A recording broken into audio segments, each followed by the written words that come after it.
an Unspoiled Network podcast. This is Unspoiled, covering Imajica by Clive Barker. In this book, where to start? This is the God-killing, parallel dimensions, chosen one book that his Dark Materials wishes it was. With lots of boners.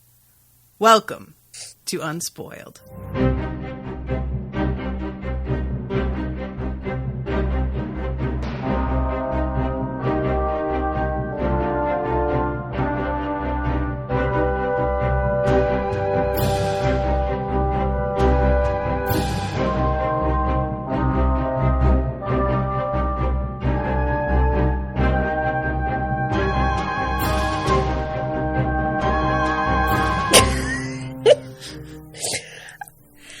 Welcome to the show, everybody. I am Natasha. I'm Candace. You have no idea how long I've wanted to talk to somebody about this book. I am so excited because this book is so fucking ridiculous. Yeah, your attitude right now is pretty much exactly what Rashawn said last night. She was just like, I just have been way, nobody I know has read it except for Steve, her husband. Rashawn's here in the chat. What's Yay! I'm so excited. I told her that if she wants to jump on camera with us and do this for a minute, she can. But I'm getting the feeling that she probably just wants to be on her. Yeah, no camera, she's saying. So, guys, Agnes is here saying, I didn't finish the book. I was distracted by other books. There are, I suspect, a lot of people who are seeing that this crowdcast is happening and is like, I haven't finished yet. I'll get back to y'all. I can understand that. The one, the one regret that I have about covering this is that it's so long that I had to really push it to get it finished in time. I finished it a couple hours before we started recording. And I started the audiobook 3 weeks ago.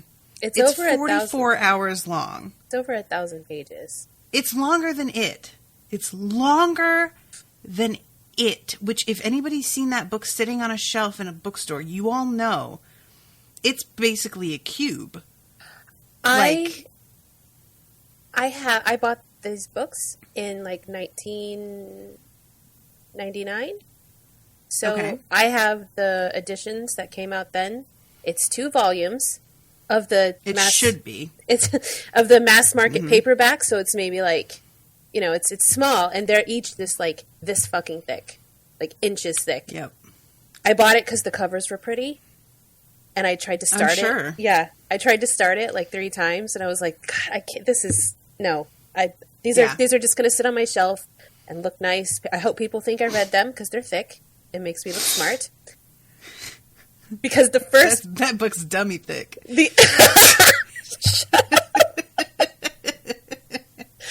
Yes. And it's just the first part of it is so fucking weird and daunting. It's just like, what is happening? Yeah, so it is a challenging book for a few reasons. Yeah. The length is certainly a part of that. It's very daunting to know how much you have ahead of you when you start. There's no way you can know because it's so incredibly ridiculous. I mean, you can know when you open your Audible and it says 44 hours. You can know. That was a weight on my soul. I mean, content-wise, you have no idea. Right. What you're walking into. I also, it's challenging in that I expected this to be a really strange sort of, psychedelic, I guess was the word I had in mind, sort of book. And it's not even that it's so much weirder than what I expected. In some ways it is, but it's more that it's weirder in aspects that I didn't expect we were getting into. I thought it was going to be weird in a sort of Alice in Wonderland, weird little adventures we go on. but it's a lot more of a, like, as a whole, a focused story, really, with a long meandering adventure in the middle that, while I don't think it should be cut, I feel like doesn't need to be there for you to enjoy the story as a whole. Like, I like it there. I liked, like, discovering this world that he had made, but I also feel like if you decided to chop that, people could still really appreciate what the book is doing. Does that make sense? It does, but I think that one of the reasons that I love this book so much is that because it's not only an ensemble cast where we're not just with Zacharias the whole time. You know, we go to, like, there's like what, like 4 or 5. There's like a bunch. And I really feel like all of these people are super important, but it's also a really, like, tight story. So it's both of things that I really enjoy. Tight story is certainly not what I would say. Okay. I feel like that's implying something that's the opposite of true here. What I mean, like, I get what you're saying, but that's kind of what I mean, is that you could chop this whole thing and the story would still remain. But he didn't do that. No. So it isn't. I love the tangential nature of it, though, because I feel like the tangents really represent, like, the messiness of all of these characters. Mm-hmm. Because these people are all just, they're all either crazy, stupid, or, like, extra crazy and extra stupid. Yeah. The thing about this book is it's, like, extremely, like, male-gazy and gross in a lot of places. I tried to get my cousin to read this book, who generally enjoys male-gazy and stupid things, like Clive Cussler and all of that. He got, like, 100 pages into it. He's like, Candace, what the fuck is this? I can't read this. This is too much male navel-gazing, even for me. What the hell are you... I'm not reading this, by the way. I don't want to... Not only am I not reading it, I don't want to talk about it.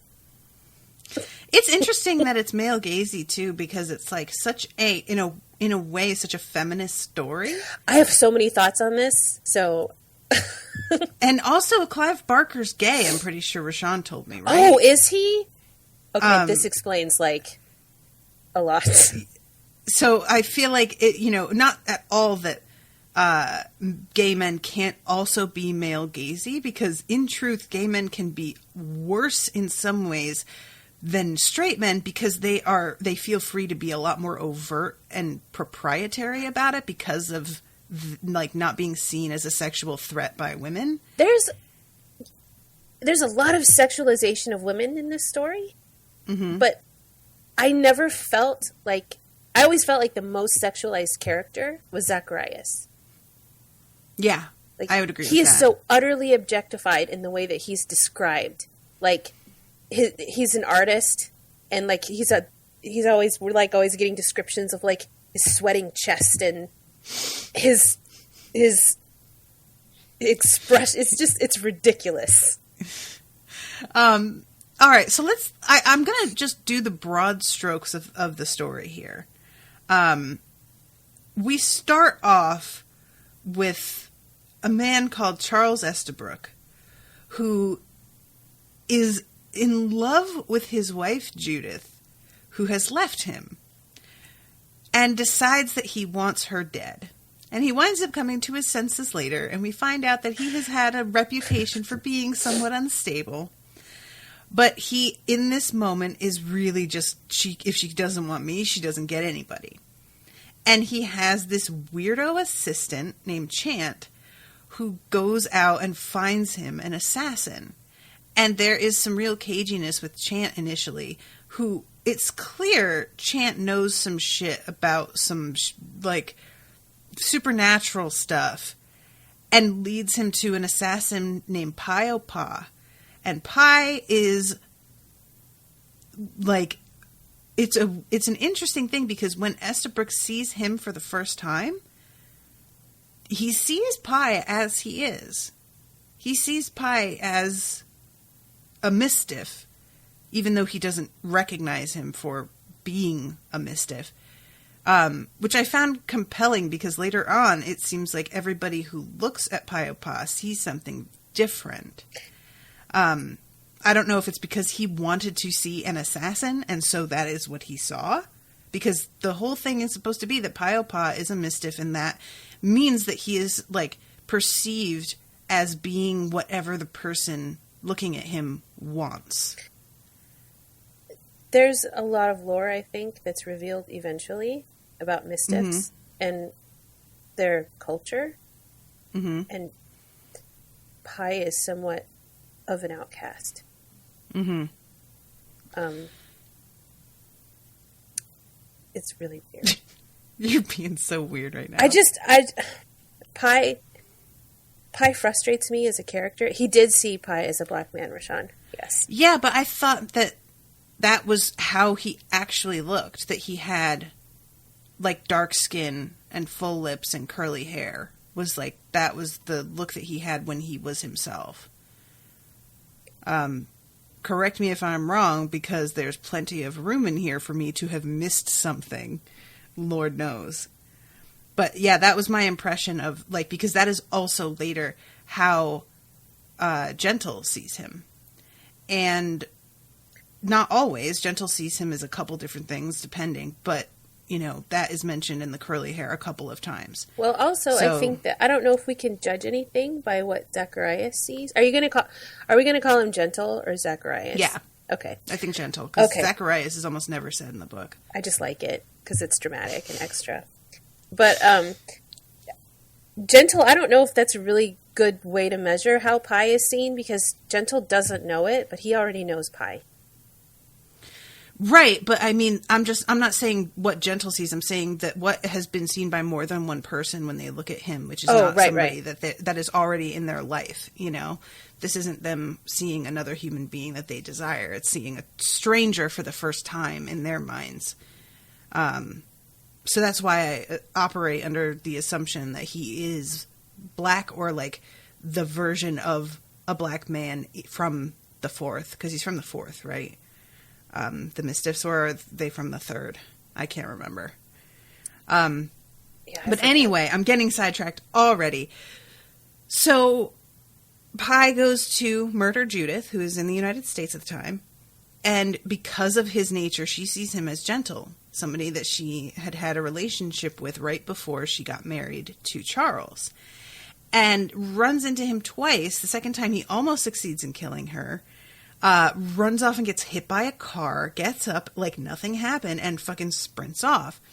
And she is aware that there's something strange about what happened there, because he looked like Gentle for a second, but then he doesn't. And she also feels strange as a person, because there are huge sections of her life that she can't remember. She doesn't remember who her parents are or where she comes from. If you ask her about her history from more than like 10 years before, she doesn't have any distinct, so she just kind of avoids talking about that. And that's part of what draws her and Gentle together, because he also doesn't have a good grasp on things from 10 years or more earlier. And this is part of, because I had been saying when I was covering Watership Down with Rashawn, that meandering sort of like adventure stories that don't have a firm goal in mind tend to tire me, and I have a hard time staying interested. But the reason that I stayed interested with this meandering travel adventure is because of that groundwork of knowing that there is something obviously strange about both her and Gentle that we're gonna find out about. That either they are creatures that are different than a regular human being, that they were enchanted to forget a thing, or what have you. And as it turns out, both of those things are true. They're each in their own way. So, like, Gentle, I want to talk real quick about, like, names in this. Oh, it's so confusing. Everybody has like 10 names.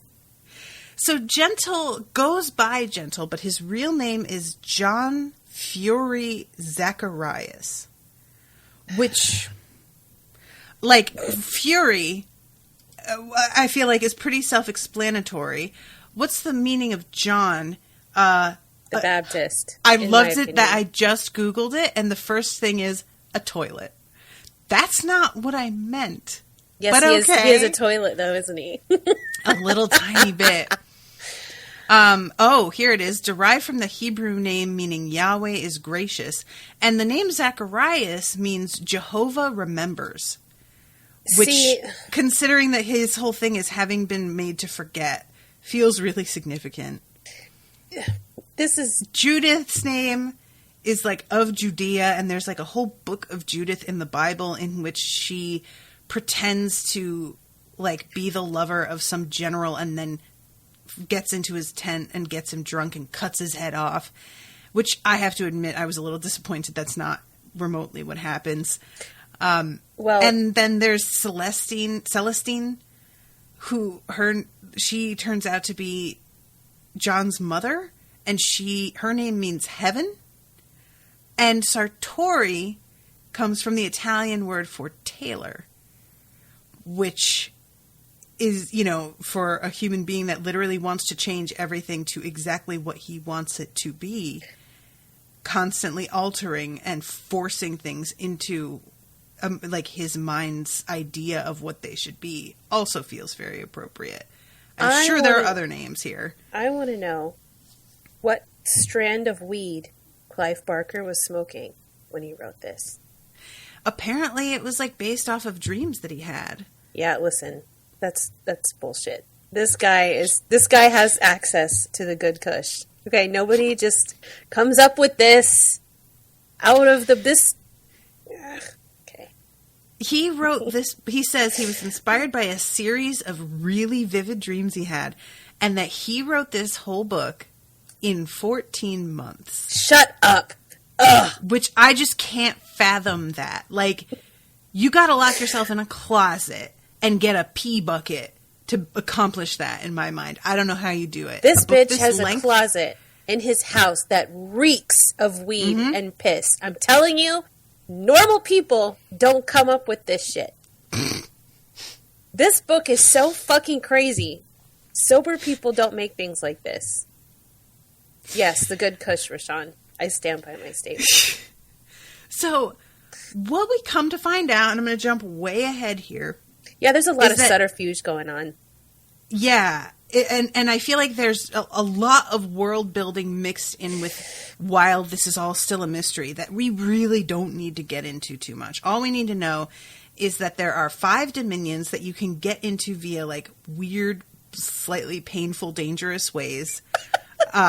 And the goal that Gentle had before he asked Piopa to remove his memory was to reconcile all of these dominions so that you could get from one to the other without there being this sort of barrier. Because it's an interesting thing. Dominions like 2, 3, and 4 they all are aware that there are other dominions. It just seems like 5 that's the one that's not aware. And so that's part of what really happens at the end of the book, is that basically like interdimensional tourism starts to like go through the roof, and Gentle starts realizing that like human beings are going to have a lot to reconcile in their brains in terms of what they think the world is, because these weirdo creatures are just going to start showing up off of his street that he made a portal in. Oh yeah, Rashana's saying that I can't remember why this came up on Dresden, but when I first started Dresden, the Never Never made me think of the Dominions. I could see that. What Gentle is called a maestro.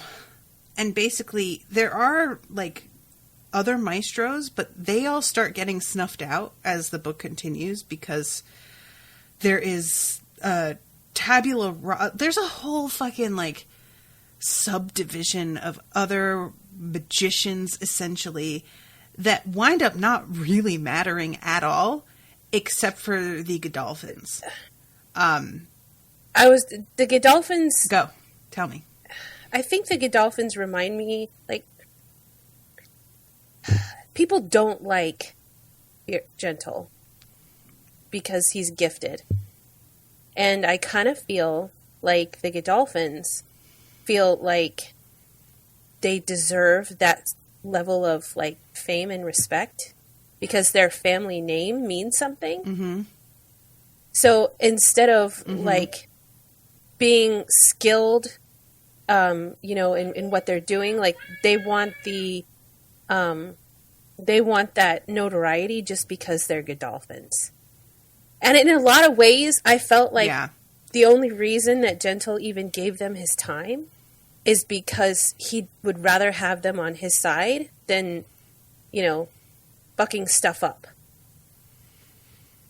And I think that that's why I could see that. He was it Joshua Godolphin, the one that he made Judith for? Yeah, I really want to talk about that at some point. Yeah, let's talk about that right now because that's where I was going next. Was you know, where his history dovetails with Judith, and that is originally there was another woman that Joshua Godolphin was in love with, who in Isordarex goes by the name, I can't remember it now. Quasar, that's right. Yeah. And does she go by that name in our world also? Was she called Quasar in... No, she's Judith. Like, she changed her name when she left with Sartori. Gotcha, okay. I think that one of the first things that we learn about Judith, beyond the fact that she can't remember stuff, is she has, like, super intense, erotic dreams. Mm-hmm. And they all, like, focus on what she calls a glyph. Right. And she feels like everything from that dream, like all of her sexual pleasure and all of her, like, she, like, ties her entire, like, being in this weird way to this glyph that she dreams about. And it's always sex. And we learn later why that is. Mm-hmm. And Judith is what I would call the literal physical manifestation of male hubris. Yeah, I feel like that's right. He literally raped her before she was even finished cooking. Yeah. Yeah, so let's back up because you're not really explaining what happened. So Joshua Godolphin was with a woman who was extremely beautiful and very alluring. Like, when we first meet Judith, there are so many men that are really into her, and just like, she just has no problem getting men to provide anything she could ever want, but she gets bored really easily, which we find out is part of the thing, is that she is meant to, like, go back to these certain people after a certain number of cycles. But this is so gross. Original Judith is not in love with Joshua Godolphin. She's in love with Gentle. And Gentle knows that and is also in love with her. But Godolphin doesn't want to give her up. And rather than take this man's woman away from him and create a mortal enemy forever, he privately gets together with Godolphin and is like, I can make you a doppelganger of her that will never age, that will belong to you and your family forever. And Godolphin is like, sign me up. Yes, please. This is so disgusting. It's super duper gross. This is, to me, this is grosser than him keeping the original Judith, who maybe would have just died, you know, of old age or something. Instead, he made a sentient sex doll, and he didn't just tie her to Joshua. He tied her to his family name. Yeah. And that's part of why, because there's a copy made, and he, like, as Candace said, while she's cooking, because he has to put her in a circle, and he drugs her so she doesn't know what's happening, and she's naked in this circle while streams of light come off her to start creating this separate copy of her. This whole thing is so funny. It's so fucked up. Like, she is on the floor, naked and drugged, unaware that he is making a copy of her. And he himself is doing this while he's fucking drunk and is sitting there watching her naked body and is like, you know what? And he climbs into the circle, fucks her while she's drugged, so rapes her. Out. And then he himself passes out in the circle and unconsciously makes another copy of himself as well as her, and is totally unaware of it because he is so drunk and passed out that the copy gets up and looks around and is like, oh shit, I don't think I'm supposed to be here, and fucking bails. And he doesn't even know that this other version of him is running around the city causing all of these fucking problems. And not only is it a copy of him, it's a copy of all of the worst parts of his personality. Because what he was doing when he was creating her was terrible. Yeah, he was in the middle of literally raping somebody when he was copied. So this version of him that is out there embodies all of the worst parts of basically humankind. He is just venal and grasping and desperately wants to control everything and is obsessed with recreating the world in an image that he approves of. And he is horrifically violent and always seems to think that what he's doing is for the best. And that's the part that's like the most annoying, is that he just constantly is like, well, I did what I had to, and it's like, for what? Honestly, I'm laughing because it is funny to me. Like, this whole thing is just so fucking hilarious to me because, and this is disclaimer, this is going to sound very misandrist, but I absolutely cannot help it. Only a man could fuck up this badly in this exact way.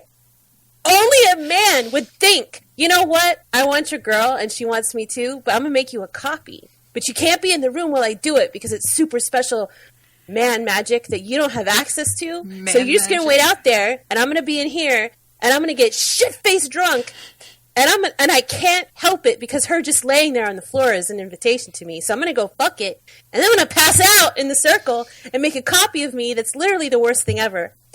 And he's going to jump out the window and run away and fuck up the world. And then I'm not going to remember any of this for like 100 years. And then your whole family's going to be dead. And the only people left is going to be this crazy one and this other crazy one. I'd like to point out that I'm not going to remember any of this. That's not a byproduct of the spell he was casting. He is so fucking cowardly that rather than face up to the disgusting thing that he does later, which is fuck up a reconciliation and get a bunch of people eviscerated, rather than live with, because the reconciliation that he attempts the first time goes super badly wrong, and he just basically opens a portal to all of these creatures that come in and slice people's guts up and eat them like spaghetti. Like, it's hinted that it's terrible, but we don't find out how exactly gross this went until he has, like, this hallucination, because this motherfucker is still an alcoholic. Mm-hmm. Years later. We don't find out until much later, and it's just like, God, dude, why couldn't you just get, like, therapy, like, a couple of times in the last century? This Only is where a man Clive could do Barker's, this. Like, horror writing really comes into play, is in those kinds of scenes. It was so good, though. It was that scene fucking was perfect. Freaky. But yeah, he is so like riddled with guilt and shame and horror that he asks Piopa to remove his memories rather than face up to what he did and live with the consequences of that. And it's just really fucking annoying that he can just try and walk away from shit like that. And this is peak male bullshit. Totally is. Like, can we just pretend this never happened? No, bitch. No, we can't. Why you gotta bring up old shit is basically what he kept saying at Pi when he tried to tell him who he was. There's a question here. Somebody, are you guys having weird sound issues? Asked El Jefe. I don't think so. Is anybody else? But sorry. Rashawn and Anya say no. Okay, good. So poor Judith, that we know, is wandering around with no memories, and the first time that she encounters Charles's brother, she feels this strange sense of like submissiveness and passiveness and belonging that she can't understand, and knows that she belongs with him. And she goes off and like there's a sequence of her just being around and not really knowing what has come over her because she has never been like this before that she can remember. And it's not until they finally have sex that she starts to feel like she's getting some agency back, which is a strange thing. It's almost like the glyph being formed while she was having sex means that she doesn't have power until there's like that consummation happens between her and him. I want to talk about this. Okay, yeah, go ahead.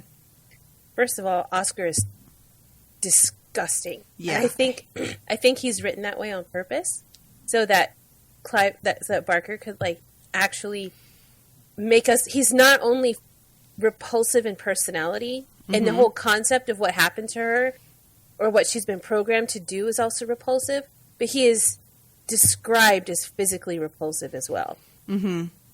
He's the and way she's like, I don't know what it is. I still want to fuck him, even though nothing about him is really appealing. Yeah, she's gagging for it, and then Barker describes his dick as like, what was it, like angry and curiosity. Bulbous? He keeps calling it a curiosity, and later on, when Dowd cuts it off, he had the curiosity in his hand. It's just such a horrible. And then, like, the first time they have sex, like, he just, like, goes straight for anal, doesn't he? Like, it's something... The first time they have sex, he doesn't even get in her. He comes, like, on her and is embarrassed about it. And she's like, oh, it's fine.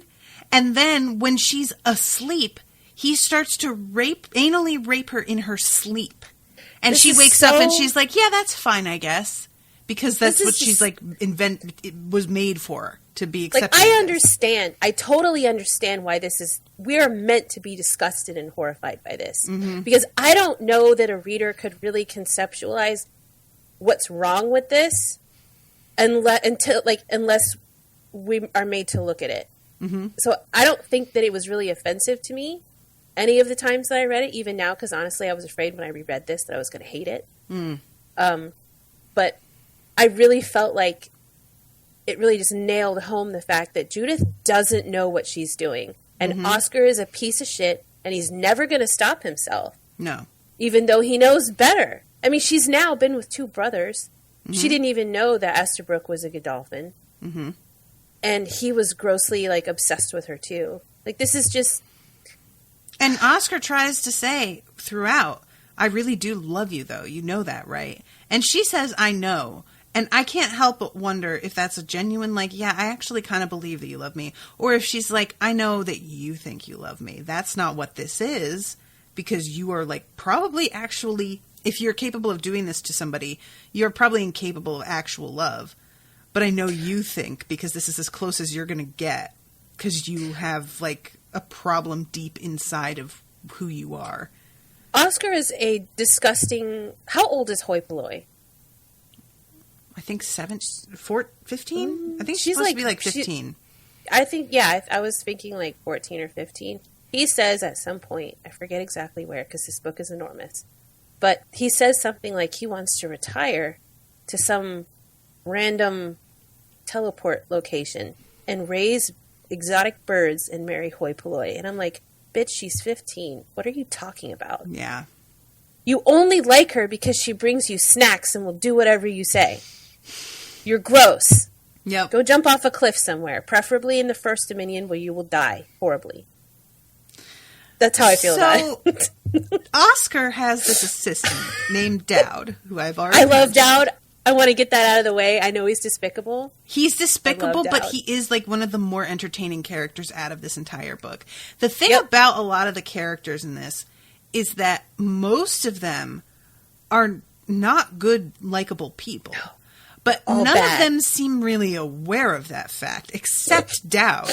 Dowd is the one that feels like he is like completely aware of who and what he is and how he is perceived, and he is absolutely at peace with that. And it's just like, yeah, I'm basically an agent of destruction. It's fine. If I'm anyone in this book, it's Dowd. I love him so much. He's so terrible, but he's just like, yeah. So, Dowd, when he encounters Judith, initially he thinks, I don't know if he realizes what she is right away. I don't think he does. But in any case, he initially seems to think that she knows a lot more about the Dominions than she actually does. And then when she gets really involved with Oscar and like basically moves in with them, Dowd is super duper suspicious of her and has his eye on her all the time. And he had just had this weird encounter before she meets Oscar and gets involved in their relationship, where Oscar, in front of the council, tries to prove that he is loyal to them by eviscerating Dowd in front of them, because Dowd is like some sort of otherworldly creature who can look like a regular dude. So what Oscar does is get in front of them and be like, I've been hoodwinked. Look at this. And literally fucking cuts him open and shows them all that his insides are not human insides. And is like, so you all can stop suspecting that I'm involved in anything shady, because I have also been hoodwinked by this thing.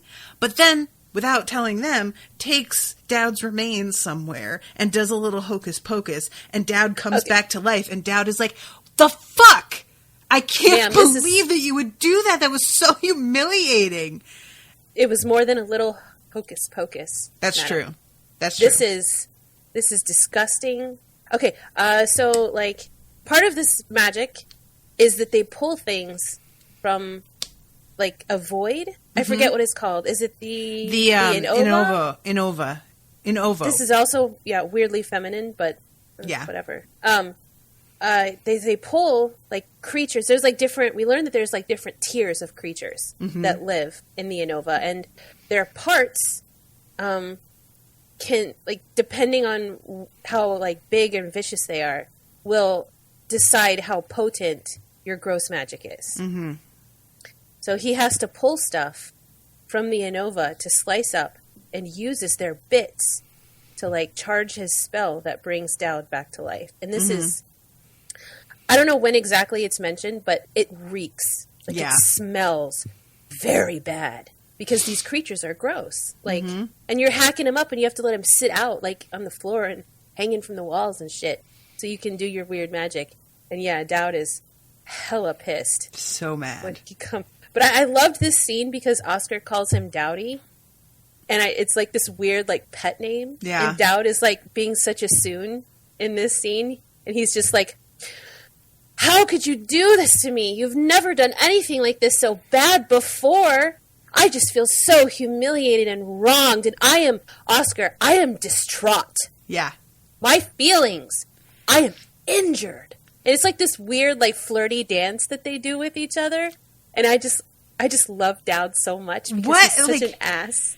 What I like about this is, as you get to know Dowd, he keeps calling himself an actor chappie.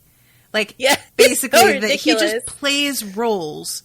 So, in this moment, when he gets brought back to life, he is so disgusted because Oscar didn't tell him what he was up to. He didn't tell him his plan. He just told Dowd to come into the room with the council, and then with no warning slices him up. He's offended. Yeah, and Dowd is like, why didn't you fucking let me in on it? And what Oscar says is, well, I needed the verisimilitude of your reaction. You were going to give it away that I was about to say. And Dowd, that's his entire job as far as he's concerned, is acting, is like, you don't think I could have pulled this off? You fuck? Like, it's just, he's so fucking angry about it, and so personally, like, there is very little I think that you could say to really offend him, and I think that Oscar got to the one thing that you could say. Which, you know, you can call him a monster, you can call him a murderer, you can call him unfeeling and whatever, but you don't call him a bad actor. You don't do that. You know what? I think that this right here was a turning point in the relationship between Dowd and Oscar, because Dowd does not forget shit. Nope. He will smile, and he will be your pal, and he'll show up for lunch and drink your tea and tell you that your mother's tea towels are pretty. Dry between your toes. He is a petty ass bitch, and he is not going to forget this shit, and he didn't. Nope. And I respect that. Yeah, I mean, like, Oscar can tell, too. He's sitting there as he's, like, after this apology that he kind of gives, and realizes that Dowd is now sort of like coming and going in a way that he didn't used to do. He's wearing slightly louder clothes than he used to wear, and being willing to draw attention to himself in a way that he hadn't before. And at one point, Oscar, like, lets him go out, and then when Dowd comes back, there's like reports of a family being fucking slaughtered, and it's super clear that's what he was doing. And Oscar is like, dude, what? And Dad's like, what do you mean? No, I don't know what you're talking about. I mean, maybe I wouldn't be doing this if people weren't total dicks to me and told me that I couldn't act. I just love him so much. He does all of this. I would like to think that he does all of this at the pace that he does it on purpose, just to fuck with Oscar. Agreed. Because he is tired. Mm-hmm. Listen, nobody appreciates him. He's been working for the Dolphin family for so long, and Oscar just betrays him and throws him out like a bag of trash. He's offended. He is justified. I really can't remember if Dowd knows what Judith is, because he compares himself to her a few times.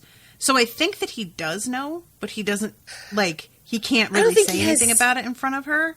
I don't think he has details.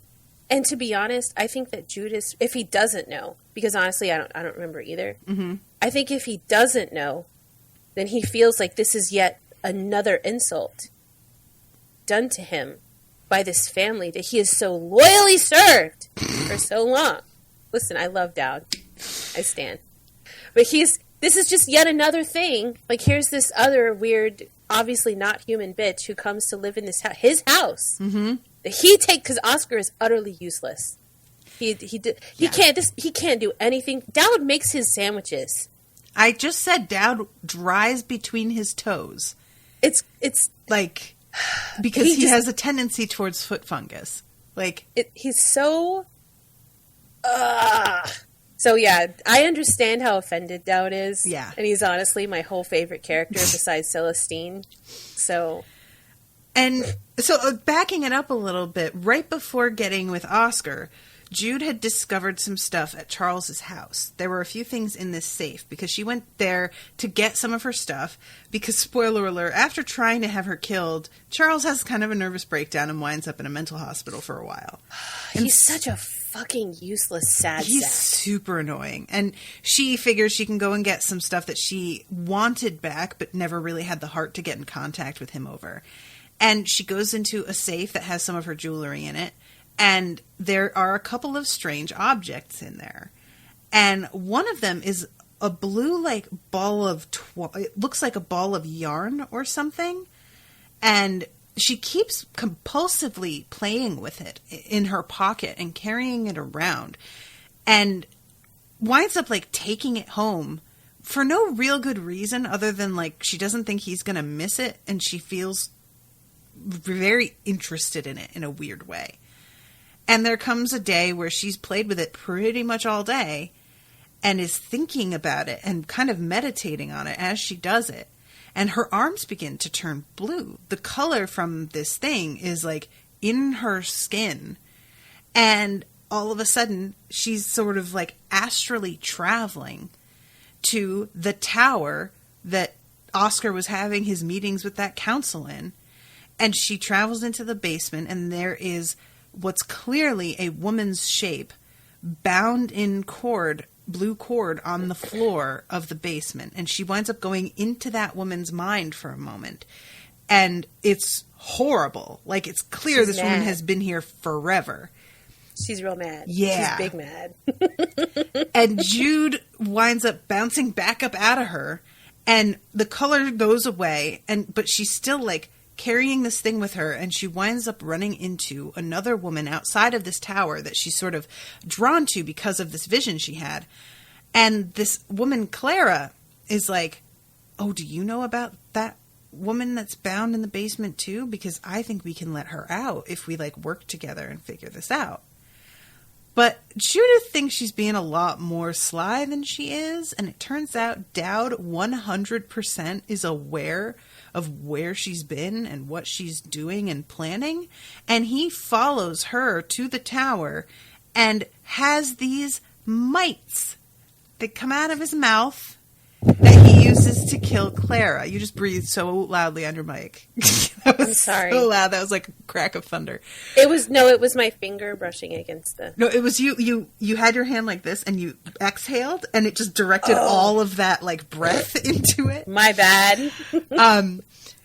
But yeah, so Clara is unmade by this mite, one of the mites, because they all come out of Dowd's mouth and jump onto things and disassemble them from the inside. Yeah, it's very disgusting, but also very Dowd. It's you're not just killing them, you're destroying. You're deleting them ugly. Deleting them ugly. Yeah. I just like the fact that they're insects and that they come out of his mouth is so particularly horrible to me. It's very extra. I love it. Oh, God. It's like, not only am I going to kill you, and it's going to be really terrible for you, but like it's going to come at you in the most horrific way possible. So enjoy. Yeah. So that pretty much cements the enmity between Dowd and Judith. Is, she didn't like Dowd, she didn't trust him, but then watching him murder a woman with a supernatural insect weapon is pretty much it. Yeah. And they wind up sort of like coming at each other a couple more times. The Judith becomes really fascinated after this with going to his Autarx, and she convinces Oscar to finally take her, and his Autarx is in the fourth Dominion. And Oscar agrees to take her because she's being really, like, basically, if you don't take me, I'll leave you. But Dowd shoves Oscar out of the way for all intents and purposes and grabs her and uses the, like, portal that they were going through himself and leaves Oscar behind. And Oscar, as it turns out, is fine, but he gets injured by this. It takes him a little while to recover from it. And meanwhile, Judith is taking what was supposed to be a fun little jaunt to his Autarx with, like, her sworn enemy now. And this is when she runs across Quasar, who is the original that she was copied from. Only she's crazy now. Yeah. Quasar is the wife of the autark. And, spoiler alert, the autark is the copy of Gentle, who is pure evil, basically. One of the things that I really liked about this is that I'm going to call him Sartori because that's fine. Quasar and Sartori wear masks all the time. Mm-hmm. Not everybody knows what their faces look like. Mm-hmm. And this is obviously intentional because Sartori has a famous face. And I don't really know why Quasar wore a mask so much, as other than to just, like, maybe she also has a famous face. Like, this book is so much, like, I can't remember. Does she know that she's been copied? I think so. Okay. If she doesn't know, she figures it out very quickly because she's, this bitch has a lot going on. Yeah, Quasar's complex.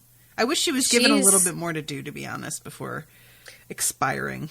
She and Sartori are like that couple. I think a lot of people know this couple. They've been together since they were 13. They can't divorce for whatever reason. They super hate each other. They fuck each other's friends. They fight constantly. They fuck with each other. And they're just so miserable. She's like a drug addict now. Mm-hmm. Crouchy is the name of the drug, which is hysterical. It's like some kind of like weird, like chewable plant thing. Mm-hmm. And her brain is just so rotten. I think she's like finally pushed over the edge when she sees Judith. Yeah, I agree with that. But she's got this weird little maid that runs around. Okay, this maid. Besides the fact that I feel like this is incredibly, like, racist in a lot of ways. I could see that, yeah. I didn't learn that her name was actually a word that meant something very weird and kind of gross until many years later. What is the word? Her name is Concupiscentia, or... Oh, concubine. I'm thinking... yeah, it's like a... All right, let's do this. Concupiscentia. Google, I must have not spelled that right at all, because it just literally says your search did not match any documents. It's a word meaning like ardent desire and sex arousal, which this character is so utterly one-dimensional. She and Quasar have like a weird... Quasar is fucking all the guards. Mm-hmm. And Concupiscentia watches. And then, I don't like your face right now. And she, like, cleans her up. It's... Okay, so by cleans her up, what Candace means is she waits till after Quasar is done fucking a dude, comes in and uses one of her variety of tongues that she has to lick the cum out from her vagina. And she's always moist. Like, whatever she is, like, her descriptions are so horrific. Like, I think my brain just, like... I've read this series 6 times now, and my brain just literally rejects her. Because she's... I just refuse to, like, try to imagine what she looks like. Because she's, like, moist. And she has, like, this saying that. Stop saying that, Candace. Oh, and she, like... It's no more explanatory than the first time you said it. It's the only word I have to describe her, okay? It's very terrible. I hate her so much because her existence just makes my skin crawl. I hate Clive Barker. So, Quasar, I don't know, like, how do she and Sartori even meet? What happened there? I don't even remember that detail. I want to say... I don't think it's ever explicitly stated. Does she? Because we know that she had been in love with Gentle. So did she think that he's Gentle when she goes off with him? No, I don't. Maybe she does, but I think by the time we meet her, mm-hmm. she knows that she's been fucked over, and she's very bitter about it. Yeah. They're both... She knows he's crazy. I think some part of her feels something for him, but it's not him. It's just... She still loves Gentle in some way, but she also really hates him. Yeah. There's a lot of really complex relationships in this book. Yeah, it's a weird sort of... Because, like, she has this history that we don't really get to see, but that is told to us by a number of people, which is that she has been by his side as he's committed some of these horrific atrocities and has, like, seemingly encouraged some of them, like executions and tortures and things that she has, like, been present for and allegedly even enjoyed. But once we get to her, she is on this, like, seeking redemption for all of the sins that she has committed, and really, like, seems to have come back around and realized how horrible what she's participated in has actually been. I kind of interpret it as she wasn't necessarily enjoying the violence of what he did, but she was enjoying the backlash against him because she hates him. Interesting. Okay. I mean, I don't really think that we ever get, like, a clear picture of it, because she is addled in her head from all of the... She's been alive a very long time. Yeah. She's had a lot of shit go wrong in her life, and she's a drug addict. Like, there's not much... It's very terrible to say, but there's not a whole lot left of her that is genuinely her. Yeah, yeah. She's just very a pathetic character. Very tragic. Yeah, so when she finally meets Judith... Judith is with Dowd, and they come across her as she is, like, being attacked by a couple of civilians in the street who recognize her and know that she's the autark's wife and that she has, like, basically been fine with him committing genocide. And they scoop her eyes out of her head. And once she, like, she's in the middle of this, they're about to kill her, when Judith comes across her and the guys who are attacking her are so confused by the fact that there's another one of her that's fine, standing there, staring at them, that I think they think they're being tricked or tested or something, and they all fucking flee. And she's so desperate for redemption that she starts pleading and asking if one of them is her Lord Christos. And that's somebody that she has been out here seeking. And Dowd pretends to be him for a minute. And it's super awful and gross and terrible. It was beautiful. He did such a good job. And Judith is disgusted. She's so disgusted. And I was just, the whole time I was just like, Dowd is such a shitbag. I loved it. He's so terrible. And he's just lapping it up because she's just like crying all over him and everything. And he's just, yeah, I'm Jesus. Mm-hmm. Love me. Worship me.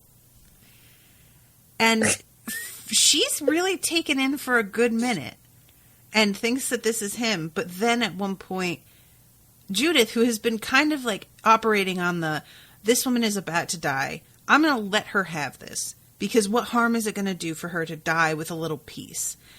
But then she starts to realize that maybe this woman isn't going to die. And Dowd keeps sort of pressing her for information in a way that begins to be cruel for the sake of it. And Judith finally steps in and tells him to stop. And Quasar hears her own voice and gets really fucking freaked out and is like, what? And realizes that this guy is not who he says. She feels his hands and there are no stigmata. And she's like, you're not the one. And this leads to a chase scene in which eventually Dowd gets thrown down a well. He does not die. I really did think that was like the last I was going to see of him, but not so.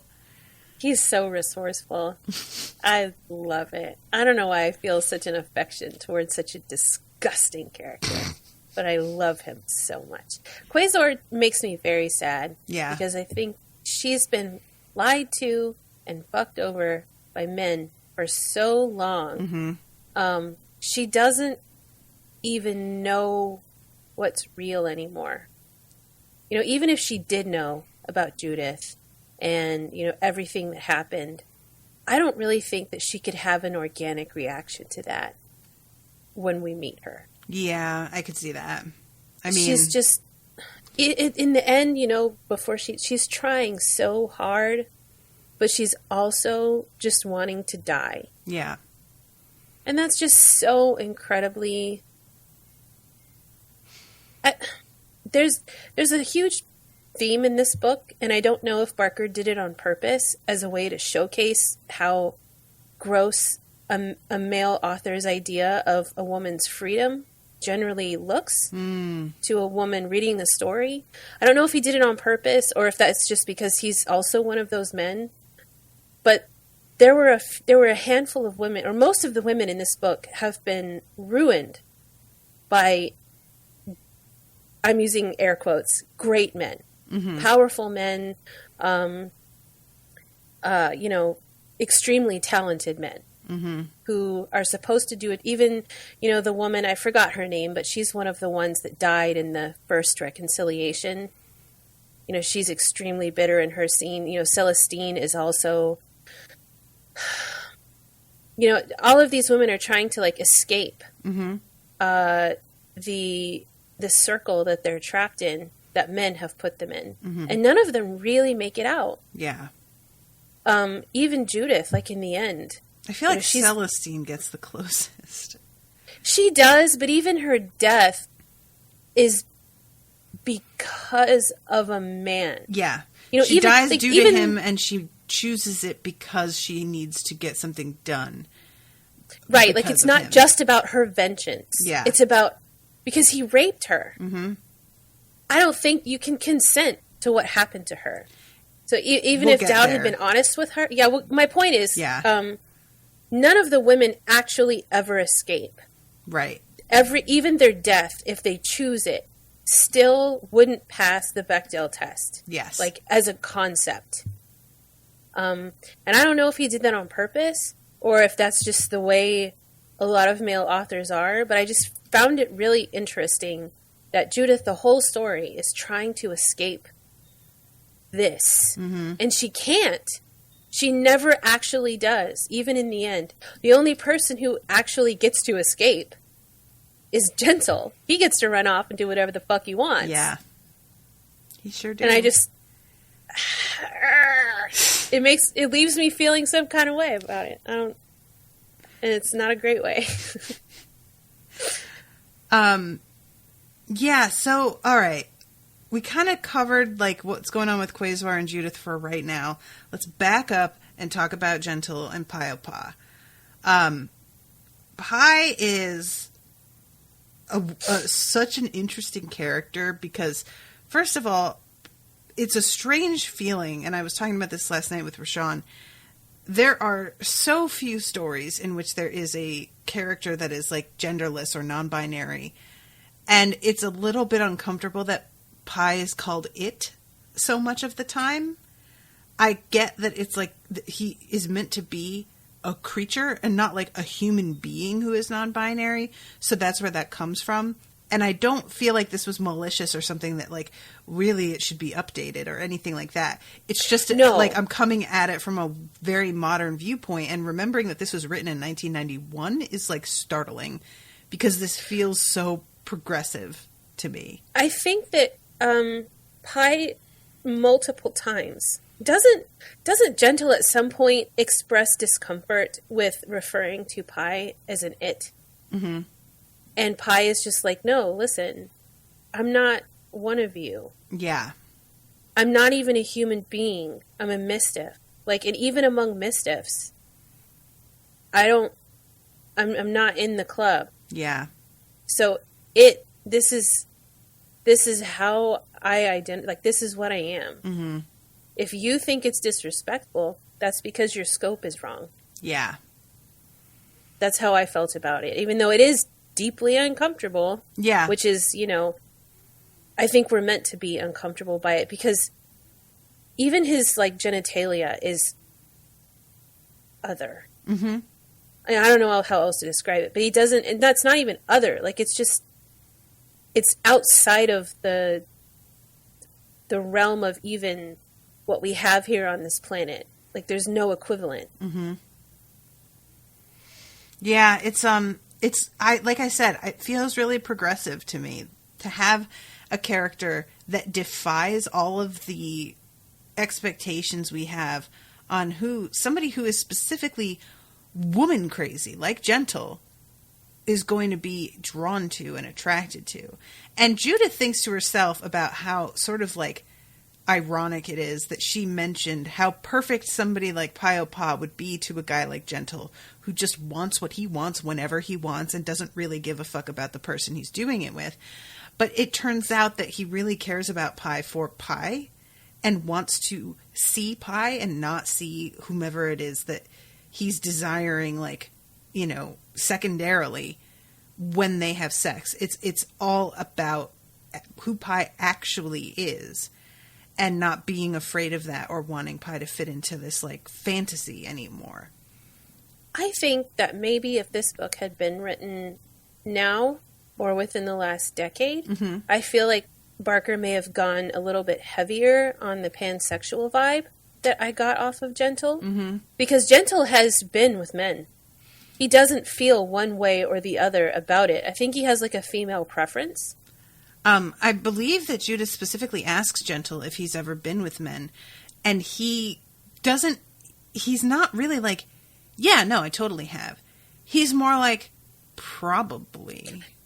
Like, he just assumes that, like, somewhere in the past that he can't remember, it's likely that has happened. And we have the thing with her friend Taylor, who went down on him and then got kind of flipped out because he started speaking in tongues.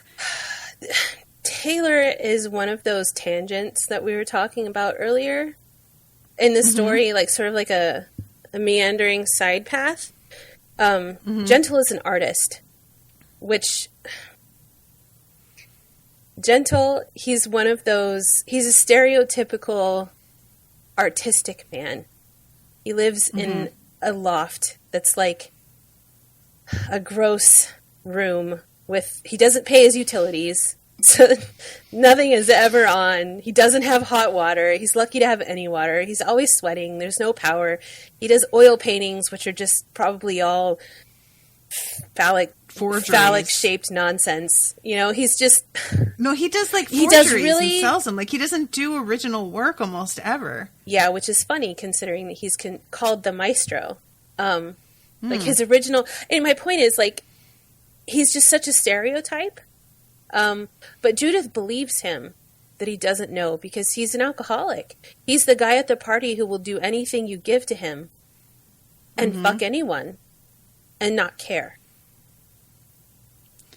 I really do feel I see what you're saying, but I feel like his concentration is much more on women.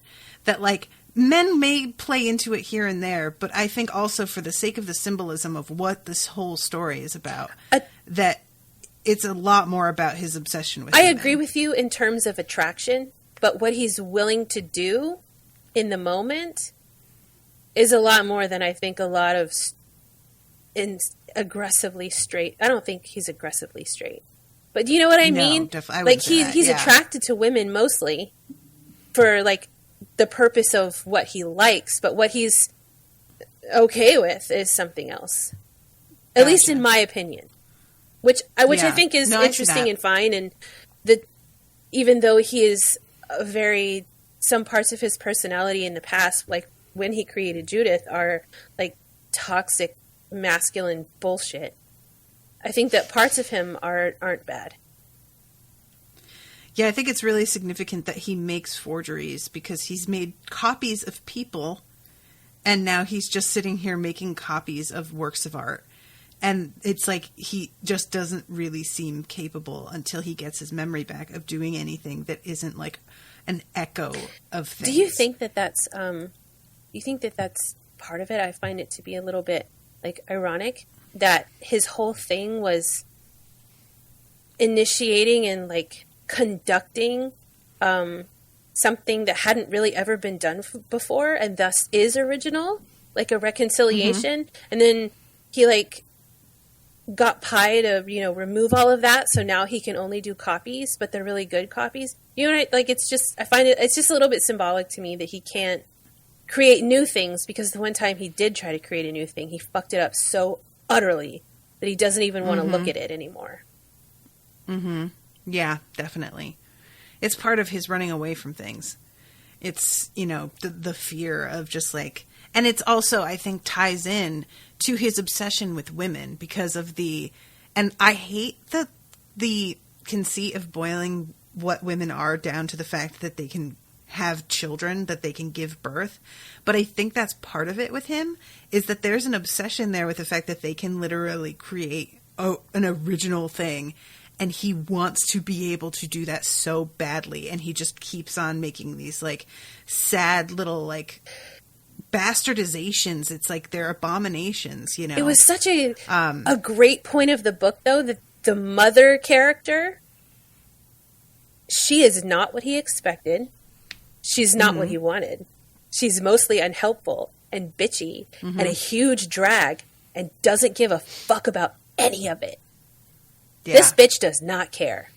They take her. So before we get there, because we're jumping all over the place, I want to finish what's going on with Gentle and Pi. Sorry. Go ahead. Because Pi is a really interesting character. Beyond the fact that, Pi can take on the look of any person and is genderless. Gentle doesn't deserve Pi. No, not even a little bit. And I think he's fully aware of that fact. Yes, he is. But Pi has this sort of very soft kind of personality. Yes.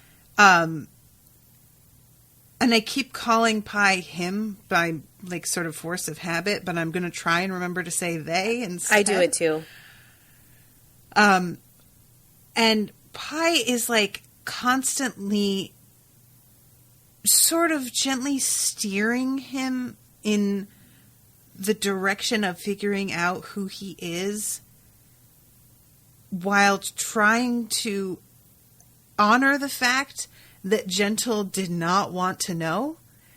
it's a weird line that Pie is like dancing on while simultaneously like wanting him to remember, but also like knowing that's not what he wanted, but feeling like, I kind of feel like the time has come for you to fucking remember this shit. But, you know, as soon as Pie tries to tell him outright who he is, Gentle starts to like vomit and completely shut down. Like he can't handle hearing literally the words that are coming out of Pie's mouth. So it's a weird, like Pie's whole personality. I feel like in some ways that's why the book needs to be as long and rambling as it is, because Pie is so subtle that you need to spend a ton of time with them to get who they are. Or else they feel just sort of like a plot device that's like placed wherever in order to make things happen and confuse people.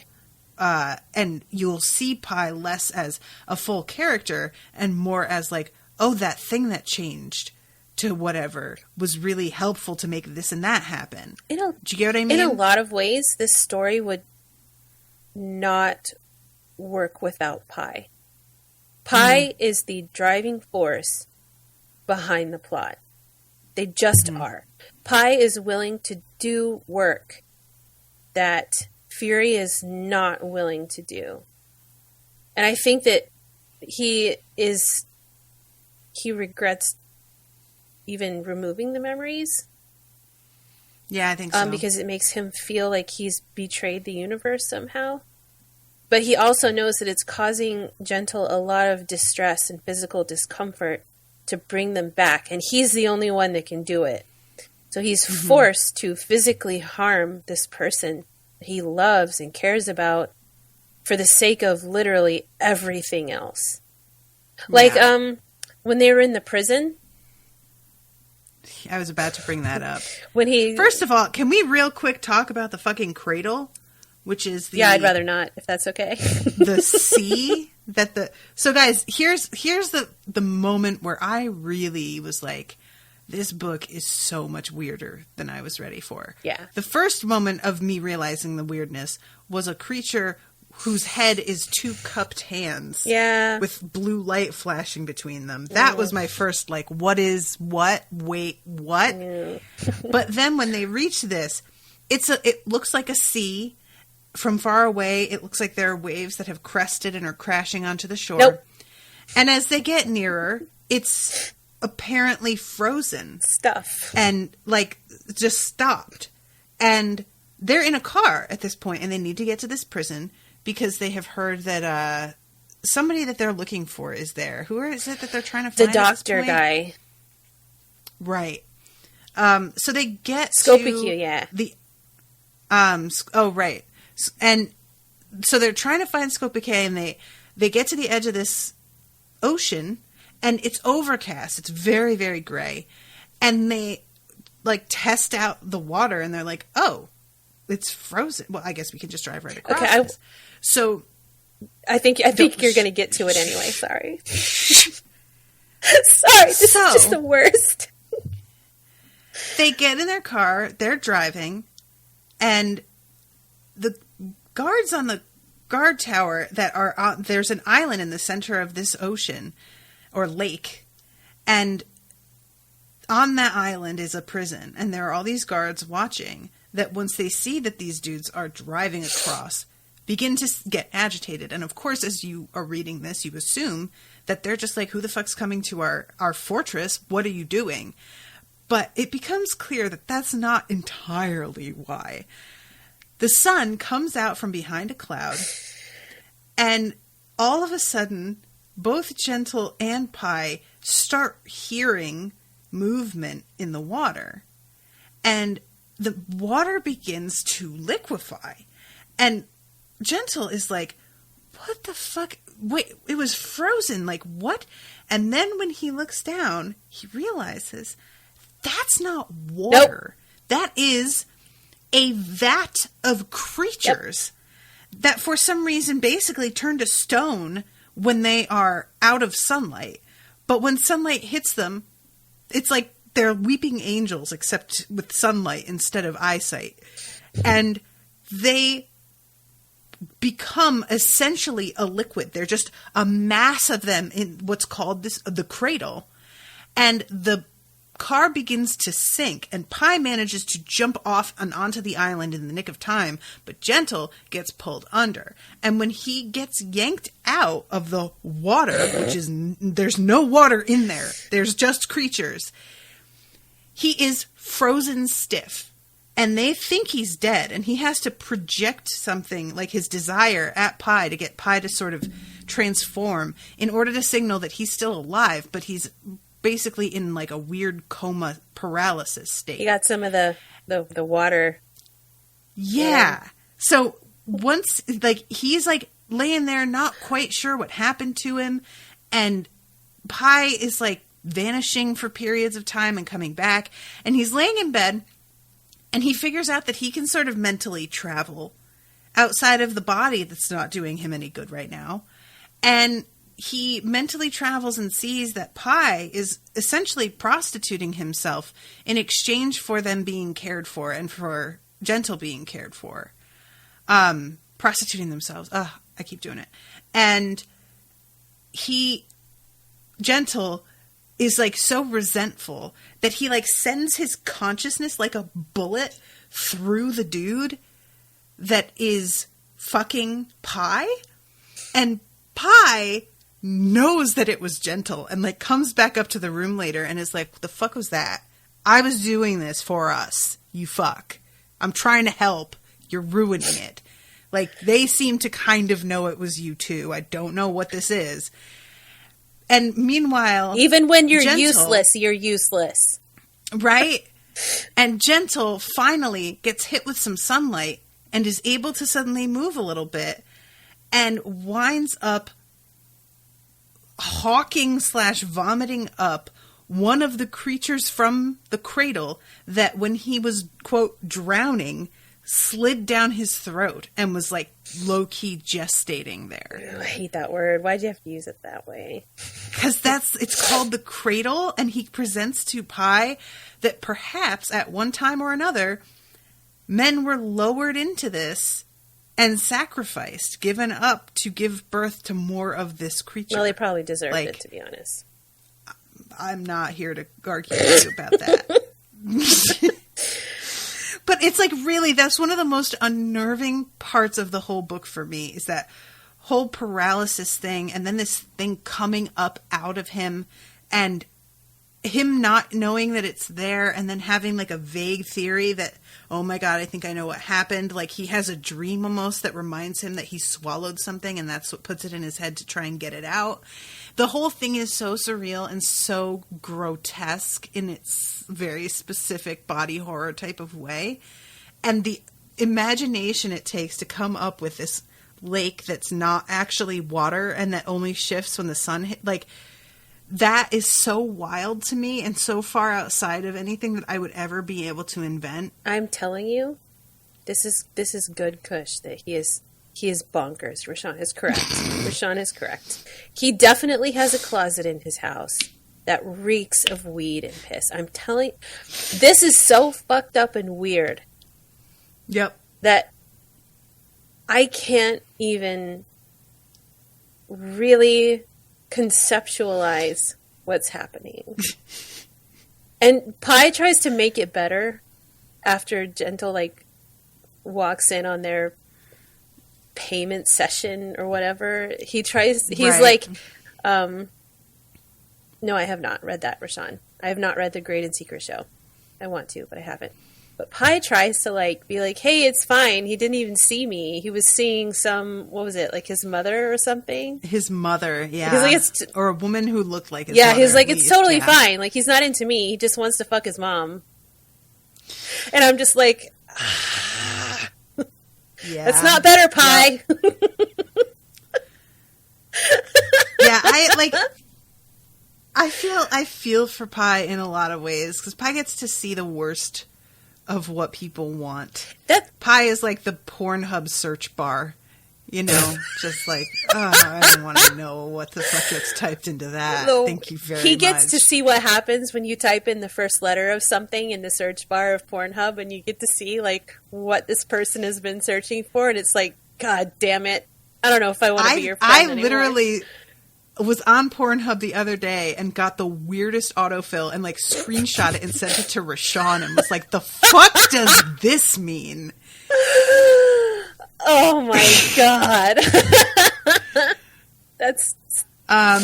Rashawn asked, have we talked about the goddesses yet? Because she had to step away. No, we have not. Haven't. We will get there. Yeah, and we probably should speed things up here because we only have 2 hours on Crowdcast and we are an hour and a half in here.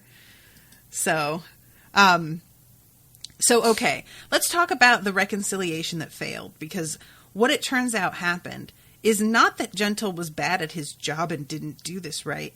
It turns out that his doppelganger, which at that point he still didn't know about, went and talked to Lucius, which is like a little acolyte of his, and gave him instructions to replace a couple of the stones for the circle with other stones, which it turns out it was a very tiny thing to change that was unnoticeable until almost the very end of the ceremony when it seemed like everything was going to succeed. It's the equivalent of putting a decimal in the wrong place in your code. And, honestly, this is just so... Like, if you're not going to fuck stuff up for yourself, you try your best, it's going to be your clone that comes in and fucks your shit up for you, because that's life. Yep, that seems fair. We're our own worst enemy, whether ourselves is ourselves literally or a version of ourselves. Sometimes you fuck a girl in a magic circle and you're drunk and you pass out and your clone is created and is all of the bad parts about you and dips out the window. This feels like one of those tweets where it's like, some of you have never fucked a woman in a magic circle and cloned yourself, and it shows. Some of you have never accidentally created a clone of yourself and almost destroyed the world, and it shows. And it shows. So the reconciliation winds up like going horrifically wrong.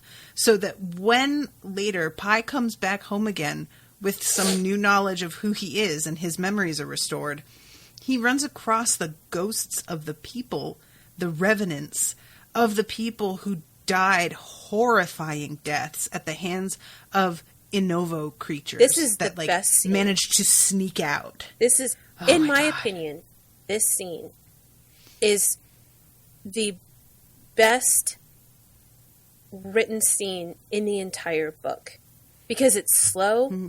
You don't know what's happening. Mm-hmm. At least you don't realize the full extent of what else is in there. Like, it's a dark room. There's only like 2 candles. There's like very little light. There's no power. Mm-hmm. You hear noises. Like, it's the worst horror movie scene that you've ever seen. And it's on the page, and he wrote it. So, yeah, Rashawn is right. There's nobody better at this shit. It was so vague and yet so descriptive. Like, what's her face's dress? Like, he talks about hearing the rustling of her skirts, because there was a woman present. And he talks about hearing the rustling of her skirts in the dark.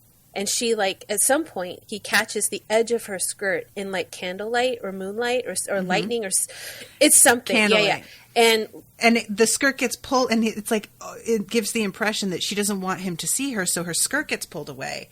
But it leaves a trail of blood on the floor. It's not her skirt. Newsflash. It turns out. It's entrails and flesh. Yeah, it's tissue. Yep. Her face is all that reveal. Up. I was out walking when that reveal happened, and I was just like, my eyes, you should have seen it when I fucking, like, I was just like, when you realize it, you're just like, like, it's like when there's no real, it was just so horrific and perfect. Yep. It was great. This is good writing, is what it was. I loved it. I'm realizing that the grossest parts of this book are my favorite.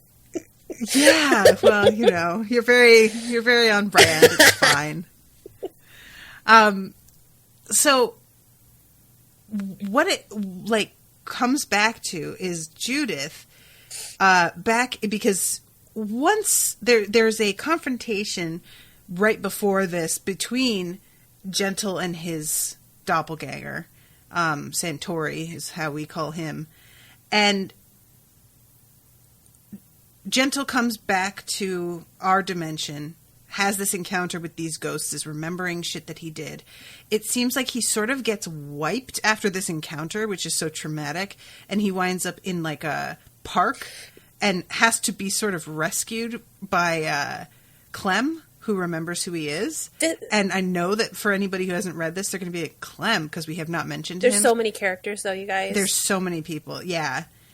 Is this at the point in the book where Sartori is already back in the Fifth Dominion, pretending to be him? He is, and Gentle does not yet know He's fucking Judith at this point, by the way? Well, I was going to back up and talk about, because before Judith comes back to the Fifth is when she goes and encounters the goddesses. Okay, right? yeah. Because I think that she already has the blue stone when she's Or is she already pregnant? She's already pregnant when she goes to the goddesses. So maybe she does come back first.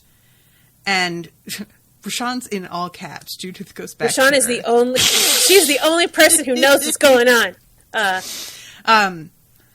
So yeah, she comes back. She thinks that she's getting back together with Gentle. I want to talk about the sex thing. Yeah. Okay. There's a real weird sex scene. First of all, and I love this, she's in a garden when she meets who she thinks is Gentle. It's a party. And the garden is full of fake flowers. And again, it's very heavy-handed symbolism, but I still really like it. You know, she goes to sniff the rose and it just doesn't have a smell, and then she realizes it's plastic. And Gentle's acting really weird, and at first she's drawn to the weirdness, and then as they spend more time together and he begins to be more and more domineering, she starts to be like, what the fuck is up with this guy? And they have a sexual encounter that involves the two of them mutually. This is Vore. Ingesting one this another. Is Vore. Vore, Listen, yeah. This is my first introduction to what Vore is. And this book is why I make so many Vore jokes, because when I read this, I didn't know what Vore was. I didn't know this was a thing. They're fucking, and then all of a sudden he's got her foot in his mouth, and he's eating her, and I'm like, what? I had no... And it's to her sensibility, it feels good. Him, completely taking her into himself. It's not like she is in pain or anything. No, I read it as a she trip. Is receptive to it, and then she wants to do the same to him. Yeah, it was like a weird acid trip. In the moment, it felt like this was what was happening, and not only was she, consuming him, but she was into it, and it was hot, and and then when she wakes up, there's, nothing weird at all. Yeah, and I kind of got the impression that both of them have this impulse because they're both copies, but I don't know if that's anything. I read it the same way, but I also think that Sartori is such a... Not only he knows that he is the copy, and he knows that his version of... He knows that he's the fucked up version. He's very self-aware. He wants, and we can talk about this later when we talk about Celestine, but he wants to be loved and accepted. And he was never going to get that from Quasar, because that bitch was mad as fuck, and she didn't want to have anything to do. He's so emo. Yes, Rashawn. That's exactly what he is. He's bad, and he doesn't feel bad about being bad, but he feels bad that no one loves him anyway. So he wants Judith to love him, and he knocks her up on purpose because men are gross. Yeah. He knew what he was doing. I felt so bad. Judith just being created for men. Literally being created and this is the thing that we as women are taught we were made for men and have to unlearn that shit as we get older and realize that that's all horseshit. She's literally but she that. learns that is literally true about her, which is the worst fucking thing. And then he goes and uses her too as a goddamn incubator, because he doesn't care about her as a person either. It's just so gross. She doesn't just unravel her life every 10 years. Her life unravels itself. This is not something she chooses to do. And not only that, but she can't recover it. She can only recover to the time of the glyph, because the glyph is when she was born, and the glyph is when he was raping her, because that's who he fucking is as a person. Yep. And every copy of him does this. So I don't think he ever felt bad for any of the stuff that he did. I think he was just really sad that nobody wanted to hug him. Yeah. Yeah, pretty much. Yeah, so she gets impregnated by him, and he, like, informs her of the fact that she is pregnant because she has a weird dream that hints at this, but she doesn't know the way that he knows. Yeah, he's just like, he tells her this stuff, and she's just like, what? Right? It's the Julia Louis-Dreyfus gif of her giggling and then going, what the fuck? And she still has this blue marble, basically, that she calls the egg or the eye, depending on whatever she's thinking at the time. And he notices her playing with it and takes it from her. And she feels really away about that. Yeah. And the fact that he takes it and licks it, the whole, like, treatment of it is so entitled and degrading. That's because it's a man bullshit is what it is. That's 100% what the story is basically men taking and ruining things. Yes. Like, that's the book. Even the things that they make, they ruin. Yep. Sometimes on purpose, sometimes not on purpose. They're just men, and that's what they do. She winds up figuring out that he's not actually gentle. Yeah. But she's fucked up because she kind of still cares about, like, the madman, autark, fucking genocidal maniac, and she doesn't really know how to, like, come to terms with the fact that everybody expects her to immediately turn on the guy when she realizes that she's been duped, but she doesn't really feel that way. Relatable. And I could not understand that myself. What? No, I found this was totally relatable. Okay. Women, a lot of women, not all women, we want to fix things. Like, she feels, I mean, she's obviously programmed to do this, but she just feels bad for him in a way. And I think that that's why Celestine hates her. Because Celestine has been in an Edgar Allan Poe wall for, like, yeah, she does feel, Rashawn is correct. She does feel a connection because they are both copies. And she's kind of like, she's not really attached to him, but she's attached to this concept that they should be attached because they're similar. And she wants him to feel this camaraderie with her, even though she knows he doesn't. And he never will because he's a shitbag. But she just, like, she wants it because she's never had that because she's always been somebody else's tool. And she thinks, hey, we're the same. How come you're using me? Yeah. How come, indeed. It's just really, like... So she goes and sees... She goes back to the third, I think. And, like, everything is starting to completely change. She goes over there and she's with Hoi Polloi at this point. She runs into her again. And Hoi Polloi becomes kind of her sidekick for, like, the remainder of the book. And they're, like, buildings have come down since the autark left. Things have been fucked up. And all of a sudden, there's this stream of water that's, like, going uphill. And she has this feeling about it. And is like, this means something. And starts to realize that this is the goddesses. This water is coming from them. And we've barely talked about that.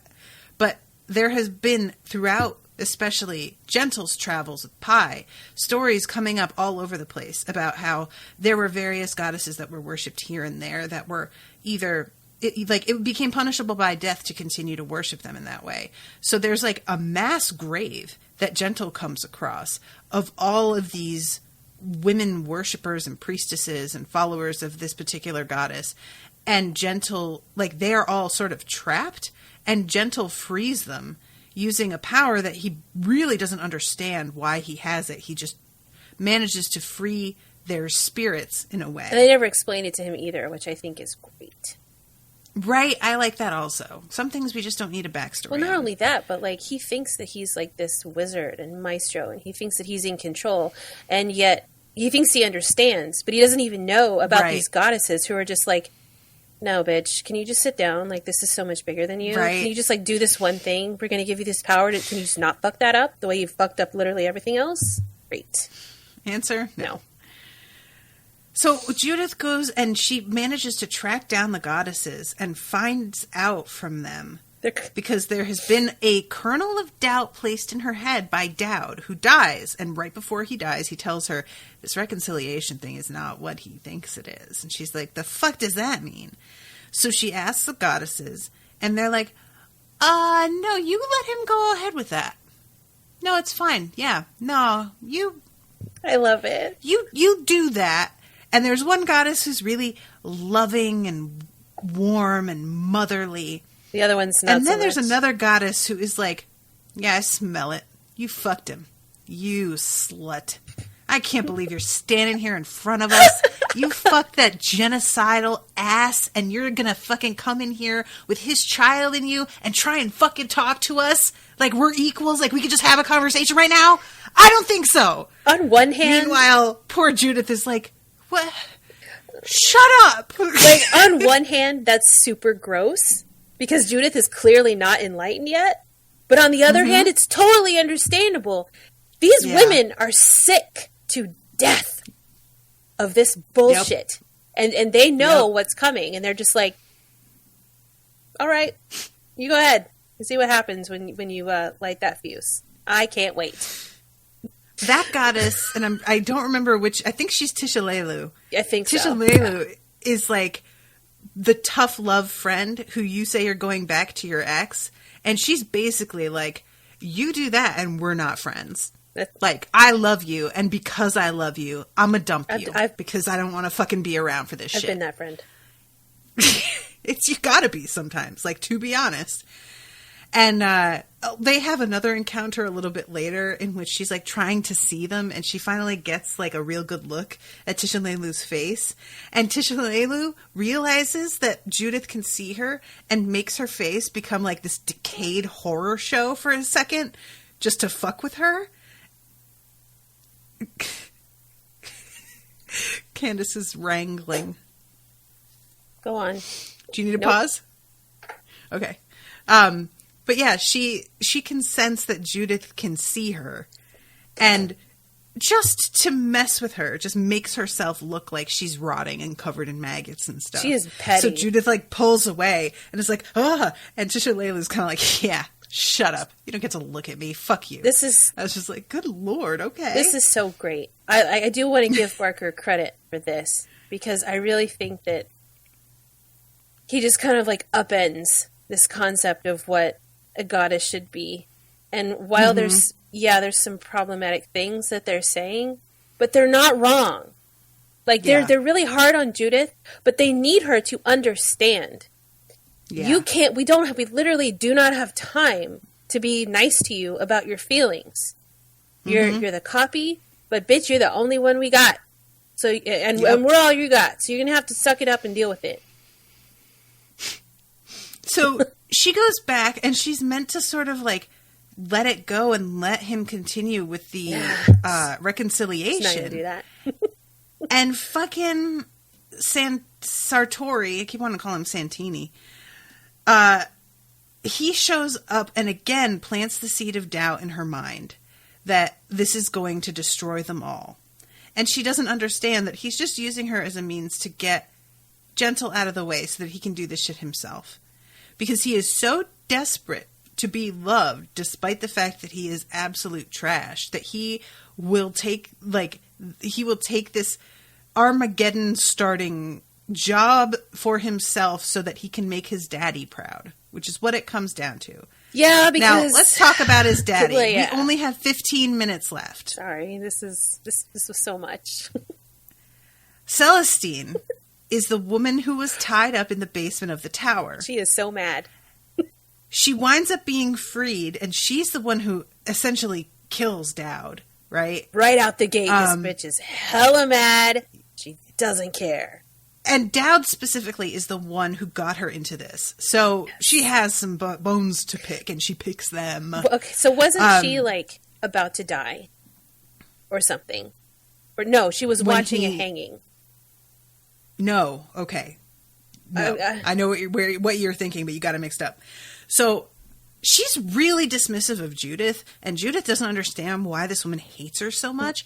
And then she starts to realize that Celestine sees in Judith what happened to her that she is ashamed of. Yes. Because it turns out Gentle is the son of Celestine and God. And I'm saying God with like the capital G because it feels very much like we're talking about the Judeo-Christian patriarchal God here. And she is meant to be kind of like the Virgin Mary, except what if way more fucked up. So he goes by, what's his name? The Unbeheld, or I can't remember. It starts with an H. I forgot. I'm sorry. Hapsamandius? Something like that. Whatever. I'll call him the Unbeheld. He sends Dowd to go get a woman to impregnate, that he can impregnate. And Dowd tells her, you're going to be the bride of God, and frames it in these flowery terms that seem very appealing, like she will also be elevated by this. Hapexamendios. Hapexamendius, thank you. And Dowd collects her and brings her to what we later find out is Hapexamendius, which is the city. The god is the city. And she's walking through the city and doesn't see anybody, and she's waiting to get to this god. She thinks eventually an angel's going to swoop down and like carry her, and they never show up. And she finally just gets tired, and we know that she's like in the god, but she doesn't know that. She doesn't understand how any of this works. So she gets tired, she lays down and falls asleep and has a dream that she's at a hanging. Oh, that's right. You're right. And that the guy who's hanging basically comes like right before he actually dies, or as he dies, and that she's laying under him with her legs spread, and that his cum lands in her and impregnates her while she's like watching him fucking strangle to death, and wakes up, and that was it. That was the great moment of her getting to be with God. Was like this horrific dream that she had. In my opinion, he didn't need to do it like this. I think he did it because he's an egotistical bastard. Mm-hmm. This was so unnecessary, but he did it this way on purpose just because he could. I agree with that. And the fact that it's like so grotesque is just really... I'm sure there is some symbolism to the fact that she was watching a hanging that I don't really get. I think it's meant to show that she's a little bit... gross. That she's gross? Yeah, like she didn't hate it. Like she went to fuck a god. She was kind of wenchy, and like she's just not. Like, we're meant. I don't know. I don't want to use the word trashy, but that's the only word that's coming to my head right now because we only have like 10 minutes. But like she's like kind of like in a slut-shamey way. Like, you know, you're a hooker, you deserved it. You know, something like that. Like she's not like super pure. There was nothing special about her. She was just some lady. Like, you should be happy that God did this for you. Gotcha. You know? I see what you're saying. Yeah, yeah. And she was like, no, this is bullshit. And then he just locks her in a wall or whatever. Vault. Yeah. Yeah. So Gentle is the product of that. So he's literally the son of God. She don't like him doesn't either. Know it. She does not like him. And yeah, she's not here for him. She's not here for his dad. She's not here for fucking anybody. She does finally accept Sartori though, which makes him happy. And she kind of accepts Judith once Judith like commiserates with her over this and is like, you don't have a reason to be ashamed. This was like, so great. Like, there are parts of this that I could not believe that a man wrote this. Yeah, that's This fair. is such good female bonding, and yes, they're bonding over something terrible that a man did to them. Guess what, but guys? This dynamic is so rocky and so difficult that it's shocking that a man could write something so insightful, because Celestine is nasty to Judith. Yep. She's terrible, and Judith is just like so put off by this that she doesn't even really like her very much. But neither one of them are really wrong for feeling the way that they do. Yeah, I mean, and Celestine, like, I really like that Judith realizes that this woman's acting particularly vicious to me. It's something about me.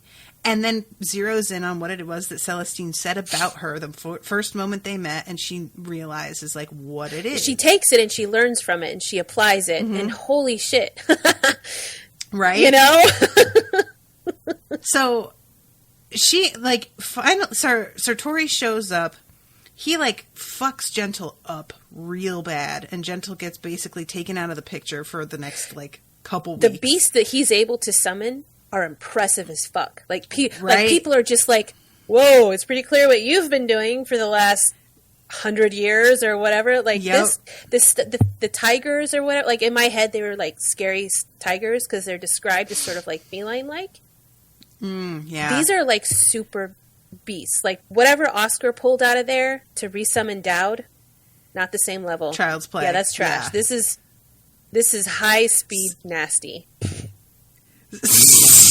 This is high-speed nasty. Yes. Okay. That's going on a t-shirt. So he goes upstairs. He fucks up Gentle. He takes his spot in the circle doing the reconciliation. He has managed to plant doubt in Jude's mind, and she is the one who, like, gets Gentle to stop long enough for him to take Gentle's spot, because she like keeps letting Sartori influence what she thinks, despite what the goddesses told her. She has had some doubts, even after talking to the goddesses. And when she talks to Sartori, he like gets at that and expands it. And she makes this, like, perfect path for him to come up in here. And he actually succeeds in the rest of the reconciliation, but and Judith is trying to, like, keep him from doing it, but it happens anyway. And then his mother goes upstairs because one of her sons has been, like, sliced up. Gentle is, like, bleeding out almost. She sends Gentle on a mission and tells him, I want you spiritually to travel to Hypexamendius and get him to show you his face, like, really, and flatter him and make him think that you are here to honor him and to see him finally after what you have done for him. And because Hypexamendius wants this reconciliation, which we find out is mostly because Hypexamendius wants to destroy everything and have access to everything. He doesn't get it, but though. Hypexamendius is not aware that the reconciliation will result in a circle forming from all of these dominions. So Gentle arrives and sees this city that's, like, very beautiful but totally empty, and gradually becomes more and more garish and, like, just vulgar as you get closer to the center of it. It's a manifestation of the male ego. That's what it is. Like, honestly, it's really interesting how it's, like, from a distance it feels subtler and more beautiful, and then as you get deeper into it, it's just, like, I keep imagining the house from Beetlejuice. You know, everything just being, like, too big and too, like, asymmetrical, and the colors are too bright, and everything is just too much. And he finally encounters Hypexamendius and gets him to show himself. And he's, like, this disfigured, fucked up mutant thing that's just awful to look at and disappointing. And when he like, has to assemble himself, he says to Gentle, do you see the resemblance? And Gentle is like, fuck, yes, I do. And that was one of my favorite moments in the entire book, was him saying, do you see the resemblance? And he can't say that he doesn't. Like, he's just like, yep. Oh my God. Yep. I sure fucking do. And it turns out that the reason his mother sent him on this quest is because she wants him to provoke Hypexamendius by telling him she's still alive, and Hypexamendius is going to send a firebolt, a meteor, but he doesn't realize he's sending it in a circle. Because he's a big, stupid man. Because he's so dumb So he chucks a meteor at her, and she is sitting in the circle, and basically is like, come at me, bro. Bring it. And it hits her, vaporizes her almost immediately. Sartori gets, like, burned badly enough that he winds up dying later. And the fucking meteor comes circling back around, and Hypexamendius, meanwhile, is like, what's that? I hear something. And Gentle's like, yeah, weird, right? Yeah, I don't know. It could be that this is a circle and it's about to come back at you. And Hypexamendius is like, what? And starts to try and dissemble himself. And Gentle watches as this thing comes shooting up, and it has the face of his mother on it. She is so mad. She's just like become one with this fucking missile. She is all of us. And she hits Hypexamendius, and the golem-like creature gets blowed up, but then the entire city, which is basically made of his flesh, begins to like crumble around him and like sink into itself. And it turns into this putrid, horrifying wasteland of decay and rot that is so foul that you could barely go in it without like just vomiting immediately. And when he comes out of there, Judith is like, you know what, I'm out. And she leaves with hoi polloi and travels back into the fourth and eventually winds up in this other city that has been reclaimed by the goddesses and is this like lush paradise. It used to be this like horrible gray like Manhattan. She's become utterly ambivalent towards anything Gentle has to say. She's just like, listen, I'm tired. I got this fucking baby now. Like, I don't care about what you have to say. Just go. It's the best. And she like she gives birth to a baby, and that baby's playing with that blue stone and gives it to Gentle, and he doesn't want to take it at first. And then he does. Aren't her like titties out and stuff? She's like she's gone like full goddess mother, and she's just like, I don't have time for you. Take this rock. I'm out. And he goes into Hypexamendius' like, I don't remember. I think it's the first dominion. And when he's there, the water that just transformed everything in the other dimensions follows him. And transforms this rotten wasteland of nothingness. As he's sitting there, the water like rushes past him, and he chucks the stone, and it's like a seed that he's planting to create a better new dominion that is not being forced into a tiny little like God's mind, God's idea of what it should be. And we have 30 seconds left, and I barely got to like the end of the story. I'm so mad, you guys. Should I start a new session? Yes. All right, guys, give us a second. All right, so we started a new session. Everybody listening is probably just like, I don't care, just keep talking. So let's back it up. I just wanted to make sure that we covered like the recreation of the world, basically. But we can back up and talk about whatever you want at this point. Like, Hypexamendius is the reveal of what and who he is one of my favorite things because it's so ugly. I think that the moment where he realizes the resemblance or whatever, I think that was a really big deal for him personally. You know, it doesn't really like impact the reconciliation or, you know, the end product of that, but I think it was more of like a personal thing. And I think that Celestine was trying to warn him in the only way that she could, because she knows, I mean, she knows the father and she knows the son and she knows herself. And she's like, the only way that your bitch ass is going to learn is if you look it in the face and realize it yourself. Because a lot of people, I personally don't know anyone like this, but a lot of people have to be confronted brutally. Methinks thou doth protest too much. I don't know what you're talking about. But I did before, I wanted to say that Lucius, the kid that fucked up the first one, he didn't know. I don't blame him. Like, no. He didn't know. Yeah. But he's actually, we didn't talk about Athanasius at all. But this guy is fucking crazy. That's all I have to say.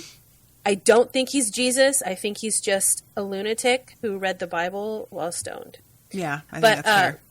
Lucius knew that he had to get as close to... he knew that Gentle would be back. He knew that. And so he went and did what he had to do to stay close to the First Dominion. And that meant being in this crazy motherfucker's cult. Mm-hmm. But he shows up at the end, and I was just like, ugh. Yeah, I was really pleased by that. That made me so happy. Unreasonably happy because it's meaningless. But it was such a good moment because Gentle recognized him, and he was like, oh, thanks, man. Yeah, bro. I think it was that because he was like trying to redeem what he felt was his mistake. You know? He's like the only dude in the story trying to do that. Exactly. So I felt like he really was given a chance to actually do that, and I wanted him to be able to do that. So him coming back around really was important in that way for sure. It was a good moment, I thought. It was really I cute. really like, because there's this long trek that Judith takes when she's coming back to the other dominions. And there are a couple of quotes that I fucking love. She runs across, at one point, there's this building that had what they called the pivot in it, which seemed to be like a weird connection with the unbeheld. And it turns out that it was like moved and rebuilt in over the parts of a temple that had been to a goddess, and that goddess was basically like trapped literally in the walls of a temple that was changed over to be for Hypexamendius, which is like just sucks so much. And she comes across a couple of nuns who are talking about what they saw happen as things began to get covered in this water. The goddess is like flushing everything out and cleansing it all. And I love this so much. Let's see. Every inch of ground was blessed by a puddle, a rivulet, or a stream. Every arch had a liquid curtain cascading from its keystone. Every chamber was refreshed by burbling springs and roof-grazing fountains. And in every tinkling trickle, there was the same sentience that Jude had felt in the tide that had brought her here. Water as life, filled to the last drop with the purpose of the goddesses. Overhead, the comet was at its height and sent its straight white beams through any chink it could find, turning the humblest puddle into an oracular pool and plating its light into the gush of every spout. The women in these glittering corridors came in all shapes and sizes. Many, Lottie explained, were like themselves, former prisoners of the Bastion or its dreaded annex. Others had simply found their way up the hill following their instincts in the streams, leaving their husbands, dead or alive, below. Nice. Are there no men here at all? Only the little ones, said Lottie. They're all little ones, Paramarla observed. There was a captain at the annex who was a brute, Lottie said, and when the waters came, he must have been emptying his bladder, because his body floated by our cell with his trousers unbuttoned. And he was still holding on to his manhood, Paramarla said. He had the choice between that and swimming. And instead of letting go, he drowned, Lottie said. Listen.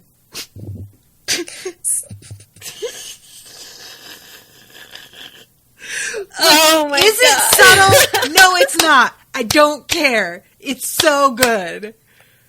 I love this series. I was genuinely afraid that I would hate this again because in the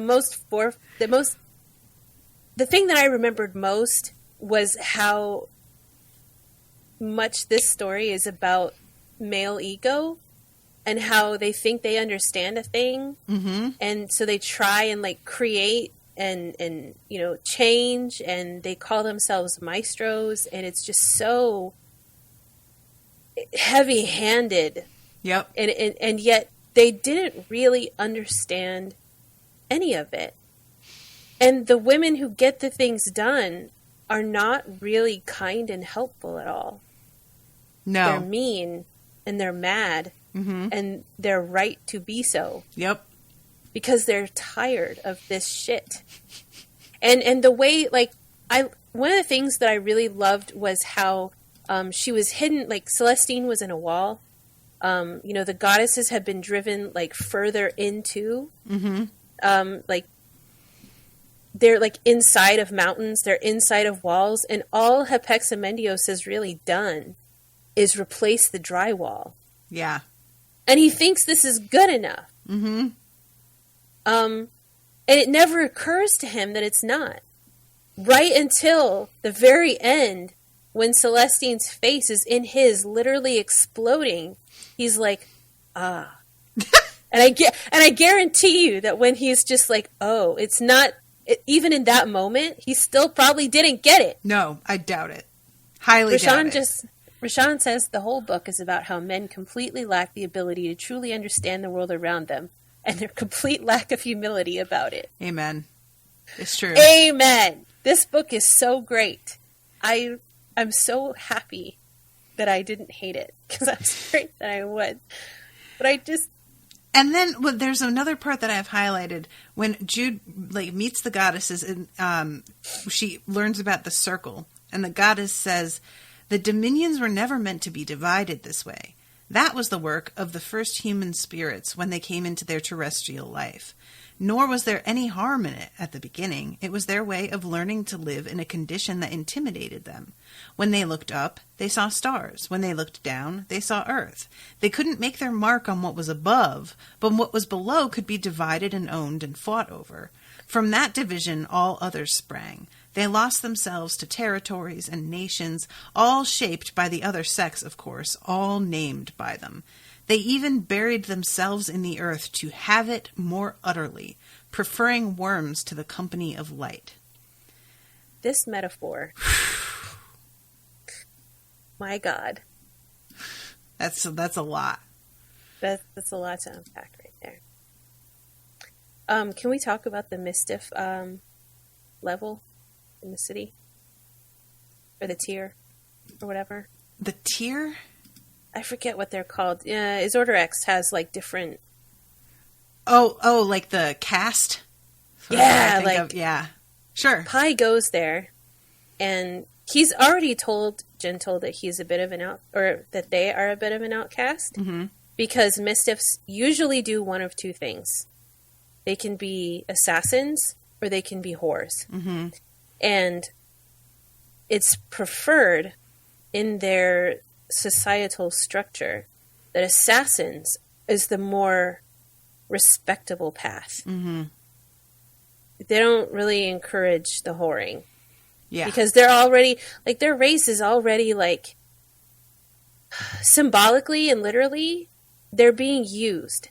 So the only way to really have control over that is to embrace murder. You know? Yeah. Like, we'll work for you, we'll do this work for you, and we'll allow ourselves to be used by you, but only if we're killing you. Right. And so Pi is he's both. He does both things. And they recognize him immediately, and he is, like, immediately chastised for it. He's taken into custody. They accuse Gentle of being his handler, basically. Yeah, like they just think that he's Gentle's sex doll or whatever, and like they don't believe him. They don't trust either one of them. They have these badass weapons. Yeah, that are truly terrifying. They are, though. And it's just, Pi is just so tragic. Yeah. I thought... Rashawn says, wait, I thought that was what Gentle said to Pi. I thought mischiefs are sacred and is being punished for denying people his gifts. I thought that the sacredness, I thought that was something self-imposed that they did to themselves to prevent themselves from being used. Oh, the assassin or whore. Yeah, I think you're right. Gentle tells Pi, because Pi's like, well, what should I do once I wipe your memory? And Gentle's like, I don't care. You can be an assassin. You can be a whore. Do what you want. And doesn't realize that saying that basically gave Pi orders, and he was forced to do one of those two, and sort of relegated him to just those options for the foreseeable how many ever years, and that he wound up being the source of a huge amount of pain for Pi. Because and I think that's also why I think that their people are so adamant about not being sex workers, because they see it as being used with no way to use someone else. At least when you're an assassin and someone looks at your face, they seize whatever they want. You can do a murder, you can get your hits back in. But when you're a whore, you're just a hole. Yeah.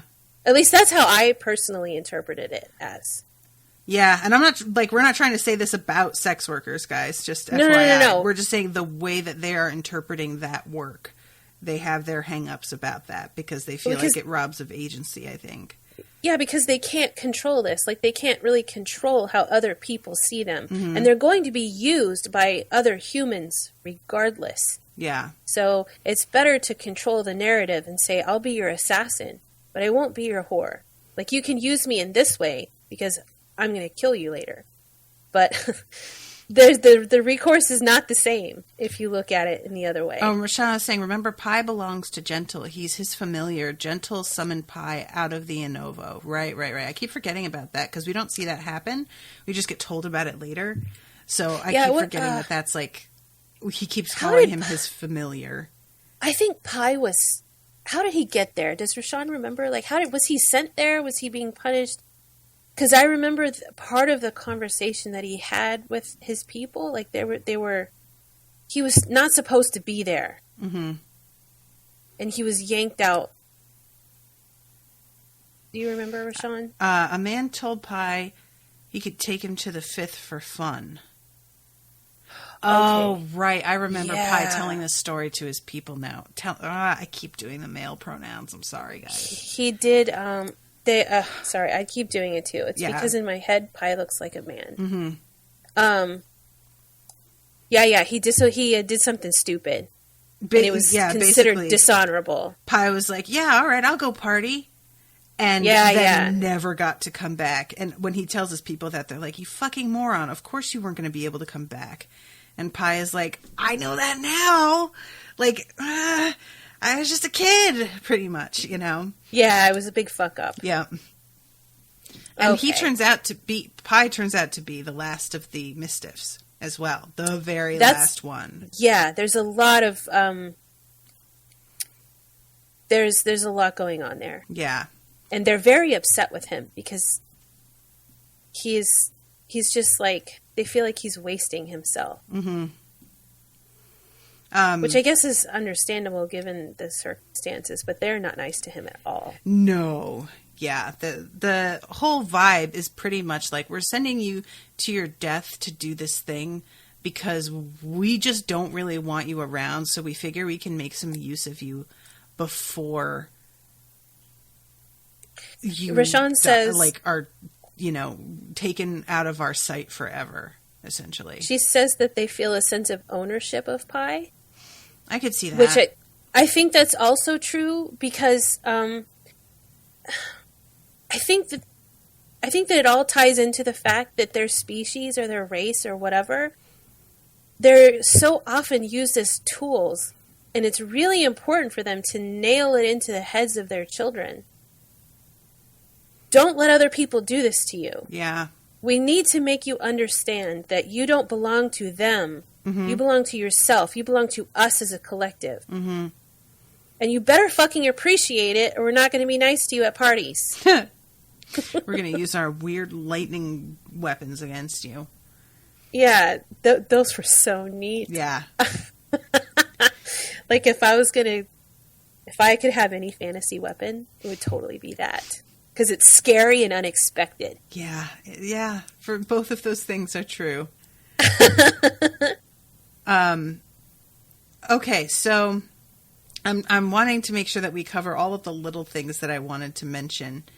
Because we have Gentle and Monday, who is weirdly, Monday is like in love with hoi polloi, but then like is very dismissive of the new race of like water people that begin to appear in the city that they're living in now. And she kind of sends him on with Gentle, despite seeming happy to see him. She says something like, I'm going to introduce you to some fish. And he's like, I don't let fish, bones get in your teeth. And she like looks at him and is like, you know what? Maybe you should go on with Gentle. And he doesn't understand what he said or what was wrong. But Monday is just like such a fucking doofy frat bro.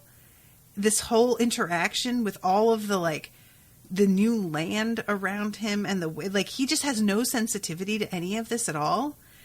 And I felt like including him as Gentle's sidekick for this last part where Gentle is now adult enough to look around and see like how little he appreciated the travel the first time he was here, the kind of damage that he was doing. Like, he sits at one point and calculates how many women he slept with, and it's in the 700s.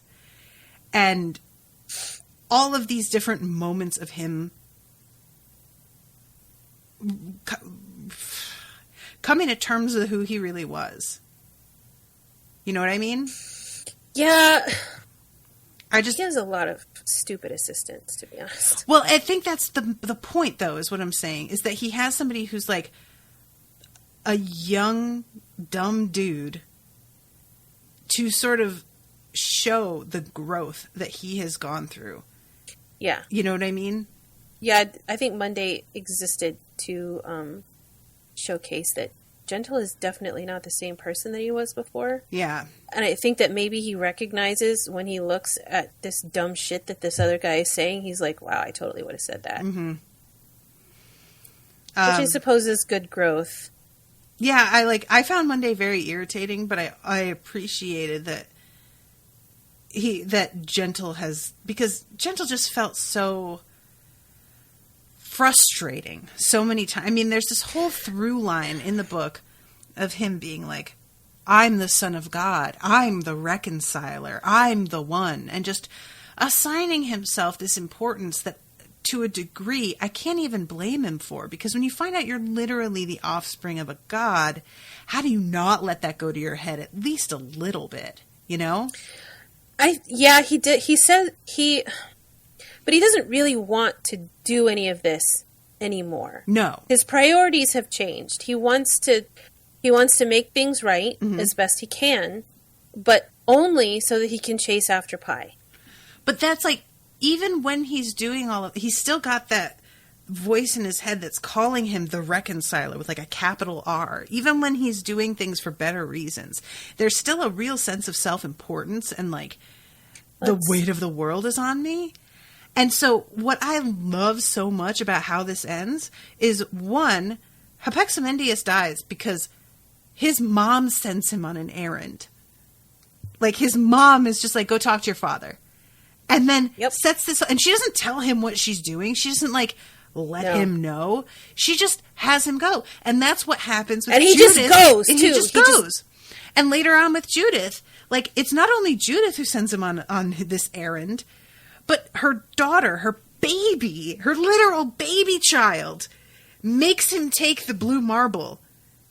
And is like, fucking go. Just take it. Go. And he doesn't know why or what he's doing. And once he gets there, he figures it out. But he keeps like acting like, I'm the one that's meant to. And then he just winds up being like basically an errand boy. He's a gopher. You know what it is? It's that meme where people are like, just post your pic and go. That's what it is. Yeah, kind of.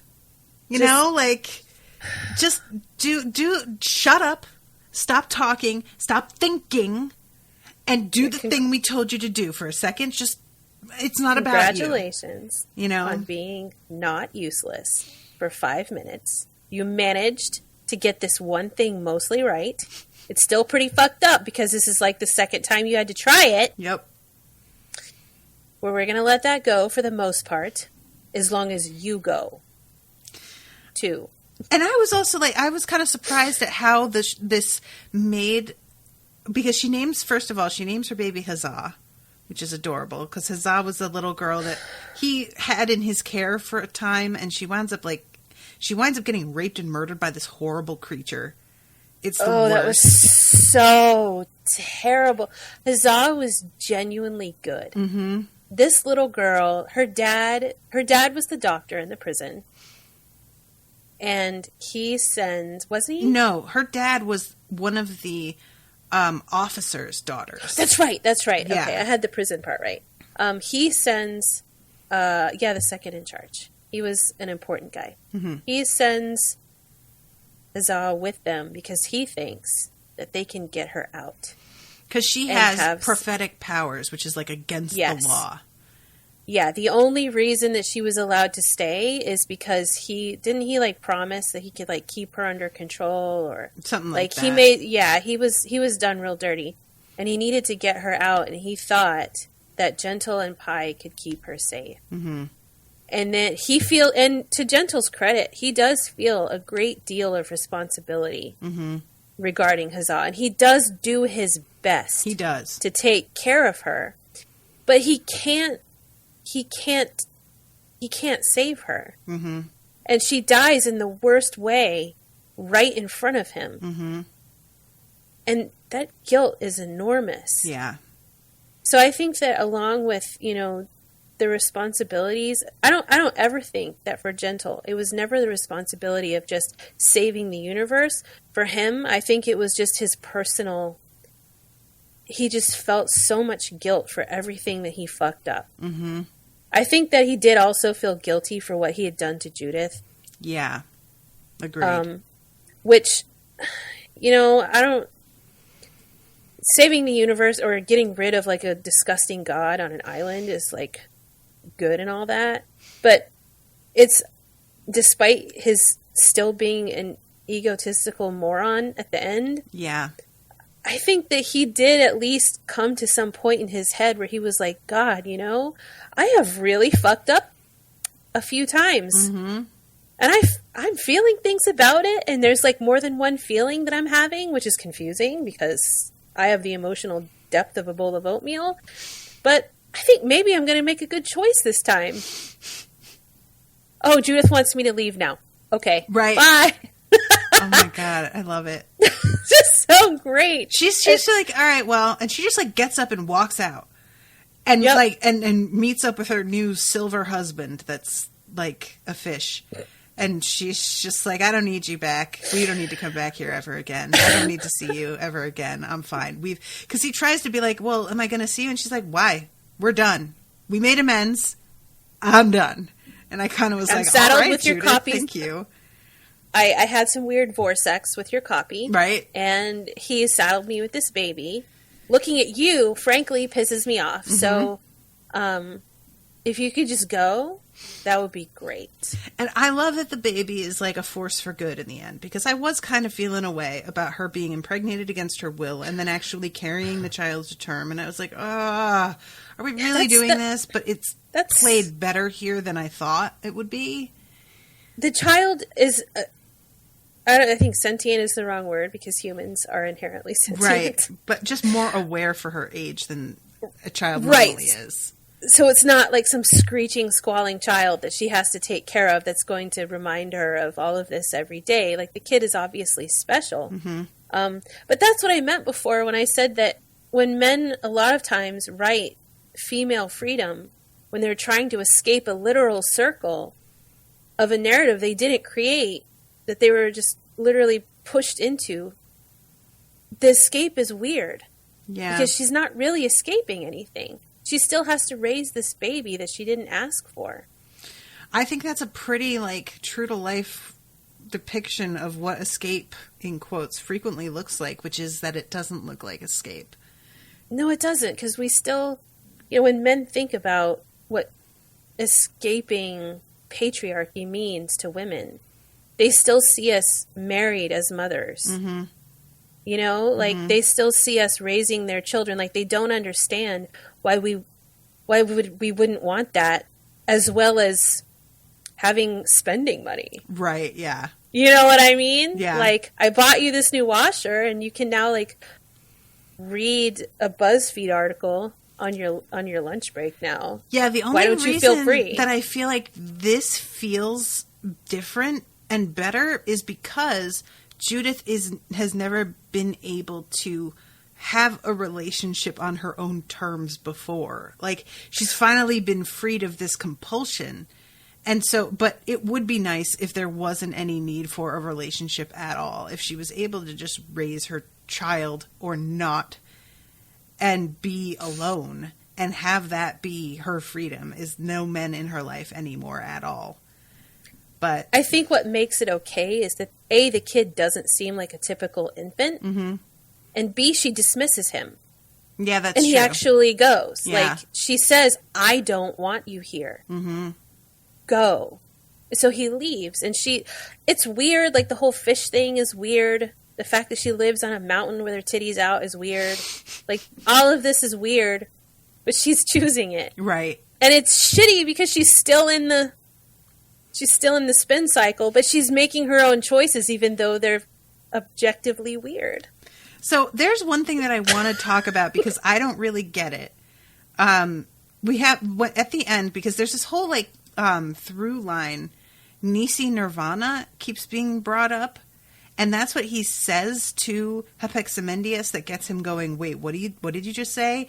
And then it's revealed that Celestine is still alive. When Gentle goes and, like, you know, chucks this egg, there is this weird moment, and I'm trying to find them. Here it is. Would you bring him here? If you would, I'm almost done. Ever dutiful, Jaquin stood up and started back towards the second, leaving Gentle to work on. There was very little left to do. Blah, blah, blah, blah, blah.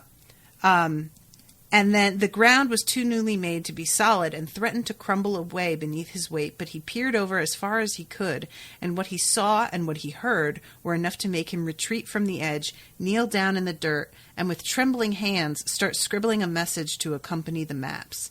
It was necessarily brief. He could hear the words clearly now, rising from the surge of the waves. They distracted him with promises. Nisi Nirvana, they said. Nisi Nirvana. By the time he finished his note, and eventually comes to find out that Pi is here, but before that, it says it was not as it seemed an earth at all. Like he's looking through the water that's flooded, and it says, he returned to the edge of the promontory. The sun of this dominion was emerging from the storm clouds overhead to shed its light on the waves below. The beams placated them for a time, soothing their frenzy and piercing them so that Gentle had a glimpse of the ground they were moving over. It was not, it seemed, an earth at all, but another sky, and in it was a sphere so majestic that to his eyes all the bodies in the heavens of the Imajica, all stars, all moons, all noonday suns, could not in their sum have touched its glory. Here was the door that his father's city had been built to seal, the door through which his mother's name in fable had been whispered.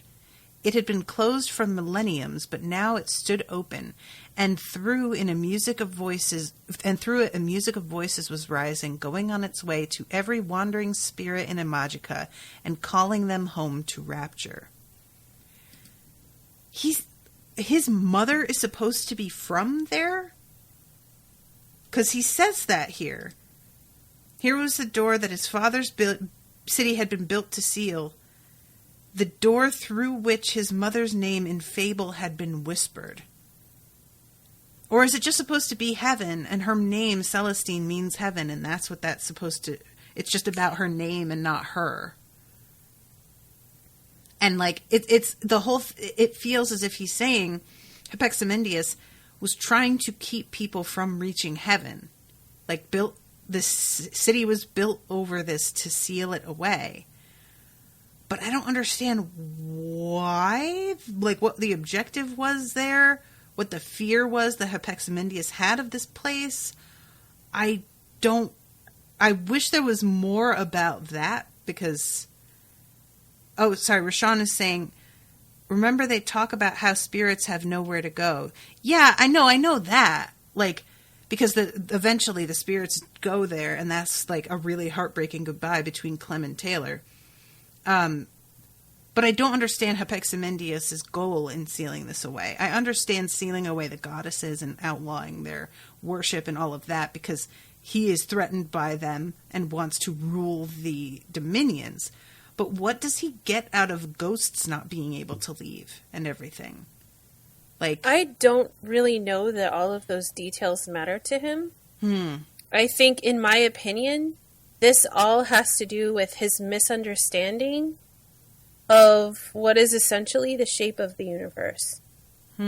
He doesn't understand heaven, and so because he doesn't understand it, he equates it with the goddesses and probably like blames them for his lack of understanding. So he just seals it all off because he doesn't get it, which, in my opinion, is the same thing as everything else in this story. Like Rashawn said before, like this has to do with man's inability to understand and their complete lack of humility. So he doesn't get it, so he's going to destroy it. He literally locks it in a wall like he does with Celestine. Like that's his whole, he just puts up new drywall. Yeah. I mean, that's just my personal interpretation. Yeah, no, I see that, though. That works. I feel like it just, like, fits the theme. Rashawn says, if you think of worship as a form of power and souls returning to you as a source of power. All right, yeah, I could see that. That makes sense. And people who are worshiping goddesses not being able to be reunited with them after death because, yeah. That makes sense. Okay, yeah, okay. I see that. Rashawn, oh my god, my typing is terrible. She has typed a lot, though. All right, well, I'm going to wrap this up because I only have an hour and a half before Unsober starts, and I need to get up and walk around. Guys, it's necessary for me. But thank you very much, Candace, for joining me and being willing to record on this for literally 2.5 hours. Thank you to Rashawn coming, and Rashawn just wrote, oh shit, Unsober. Girl forgot. And she was like up in this chat and helping out, so appreciate that, Rashawn. Even if you wouldn't come on camera, you coward. That's okay. I feel like she was here in spirit. She was. And I hope that, guys, that we did a decent job, because this is like an impossible book to it's crazy. This is so. I don't even think that I got all of the stuff out that I wanted to say, but that's okay, because now I can talk about it with other people. It's definitely, I know that I'm going to hang up with you, and like an hour later I'm going to be like, oh, I didn't even talk about that. Fuck. And it's going to be like super important, and I'm going to be so mad. But this is one of those book series that it's just like, listen, if you ever reread it, I'm almost sure I will eventually. It'll be a while. I've read my copies that are now like duct taped together. I've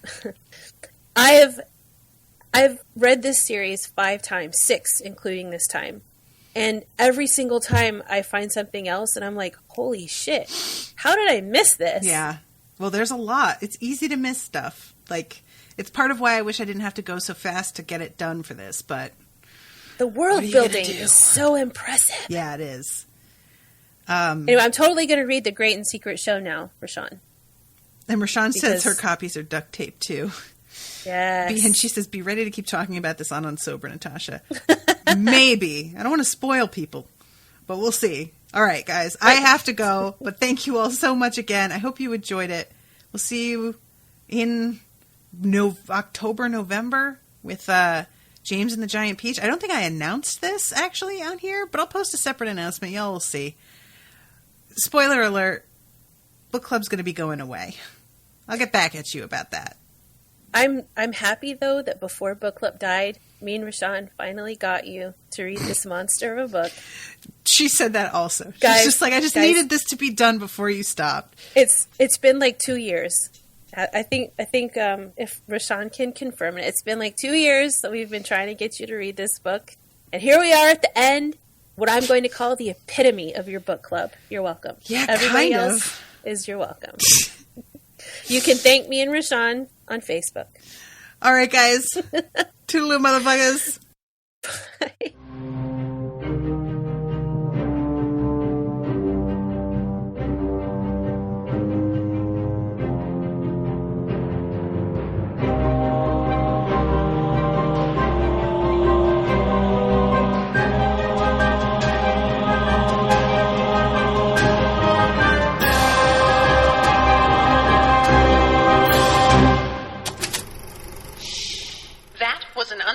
Spoiled Network podcast.